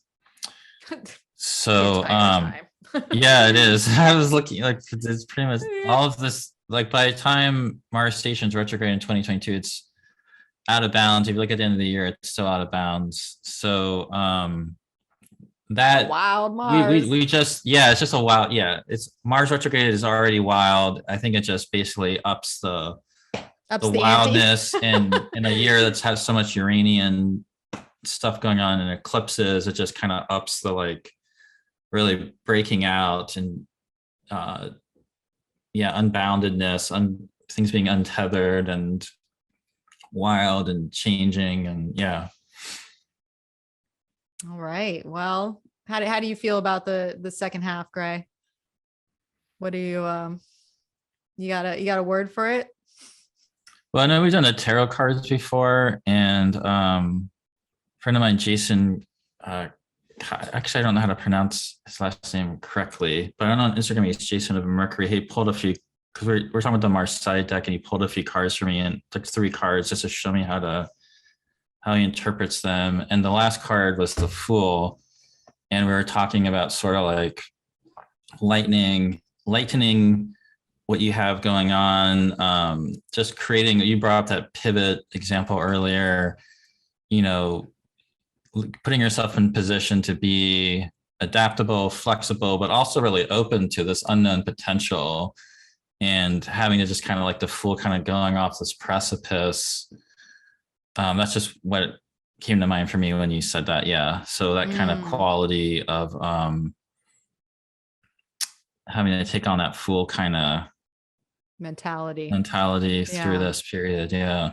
Well, that makes sense too, just because the fool is either, some consider it to be elemental air, which fits the bill for that, and it also is considered to be Uranus too. So I mean, it literally fits on on all levels, that card for this time period, and the Mars energy and the Uranian energy and just all the air that's going to be happening. So you know, get excited about life, get excited about change, is like that's the way to get through it, and have the proper, not proper, I don't know if that's the right word, but have what works for you with mental health routines and things along those lines, because I feel like we need that when we go through a lot, or we hear a lot, or there's a lot of stimulus or a lot of change. It's like you still have to find your stasis and your stability within yourself, even when you're moving through a lot of moving parts or energy or potentialities, or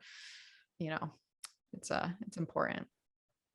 But Yeah, definitely. That's going to be really important. 'Cause there definitely could be a lot of mental anxieties coming in with all of this. so take care of yourself, folks. There's it's like we want to be positive. I feel like it's been hard to be positive about astrology in the last like 3 years. It's like I try to find like the silver linings to everything, but the reality is we're just going through so much. Well, I think, I think it's like one thing, there's been a lot of problematic things in our culture for a long time, and the way, and so it's not like we really wanted things to stay the same. Yeah. But I think that's the silver lining, is things are not going to be staying the same. So it's being really an active participant in creating, the culture you want to be living in, and the relationships you want to be in, and the community you want to be in, and the creative life you're living, because you might as well. Things are not staying the same. Things are really going to be changing. That's going to keep happening year after year coming up. So really stepping into that. And I remember when Uranus moved into Taurus originally, I did a program and I called it the new normal.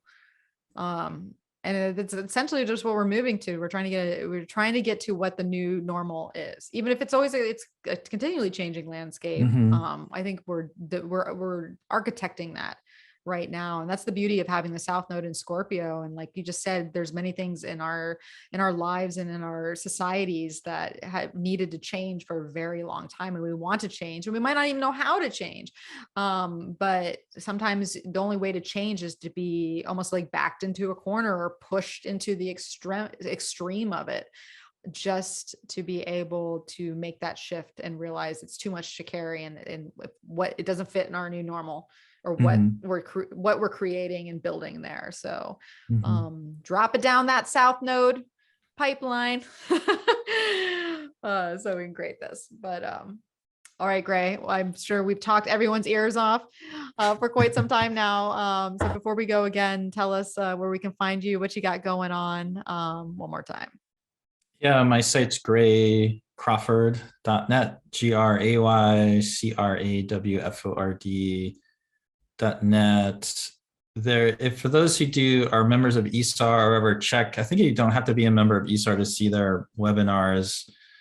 In early July, I'm doing one on the 12th house. It's like their ESAR Star Club things. And then if anyone's going to the ESAR Astrology Conference, or you heard about NORWAC and it looked really exciting about everybody getting to hang out, you could still go to ESAR and be there for that great end of August transits we were talking about. It looked like a lot of fun. So I'll be giving a talk at ESAR, and you can check my just site for other events I'm doing. All right. Well, of course, I always share a blog post over at energeticprinciples.com. So I'll have all of Gray's information there as well. You can come and visit me over at Energetic Principles on social media, where I'm there sometimes and other times I'm not, because it's a lot to keep up with. just being real.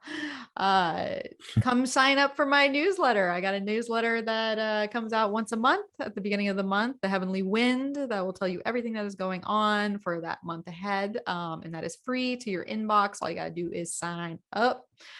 All right. Well, wherever you listen to this, leave a review, spread the good word, share it with a friend who has patience to listen to 3.5-hour podcasts, or likes to chunk it up. But there's lots of information here, and it's good to know what's coming ahead, at least like energetically, because I think it's, it's a lot when you're living through it, but if you know some of the things that are coming, it'll be easier to manage. So, sharing is caring. All right, Gray. Well, it is always a pleasure having you on the program. I welcome you back anytime.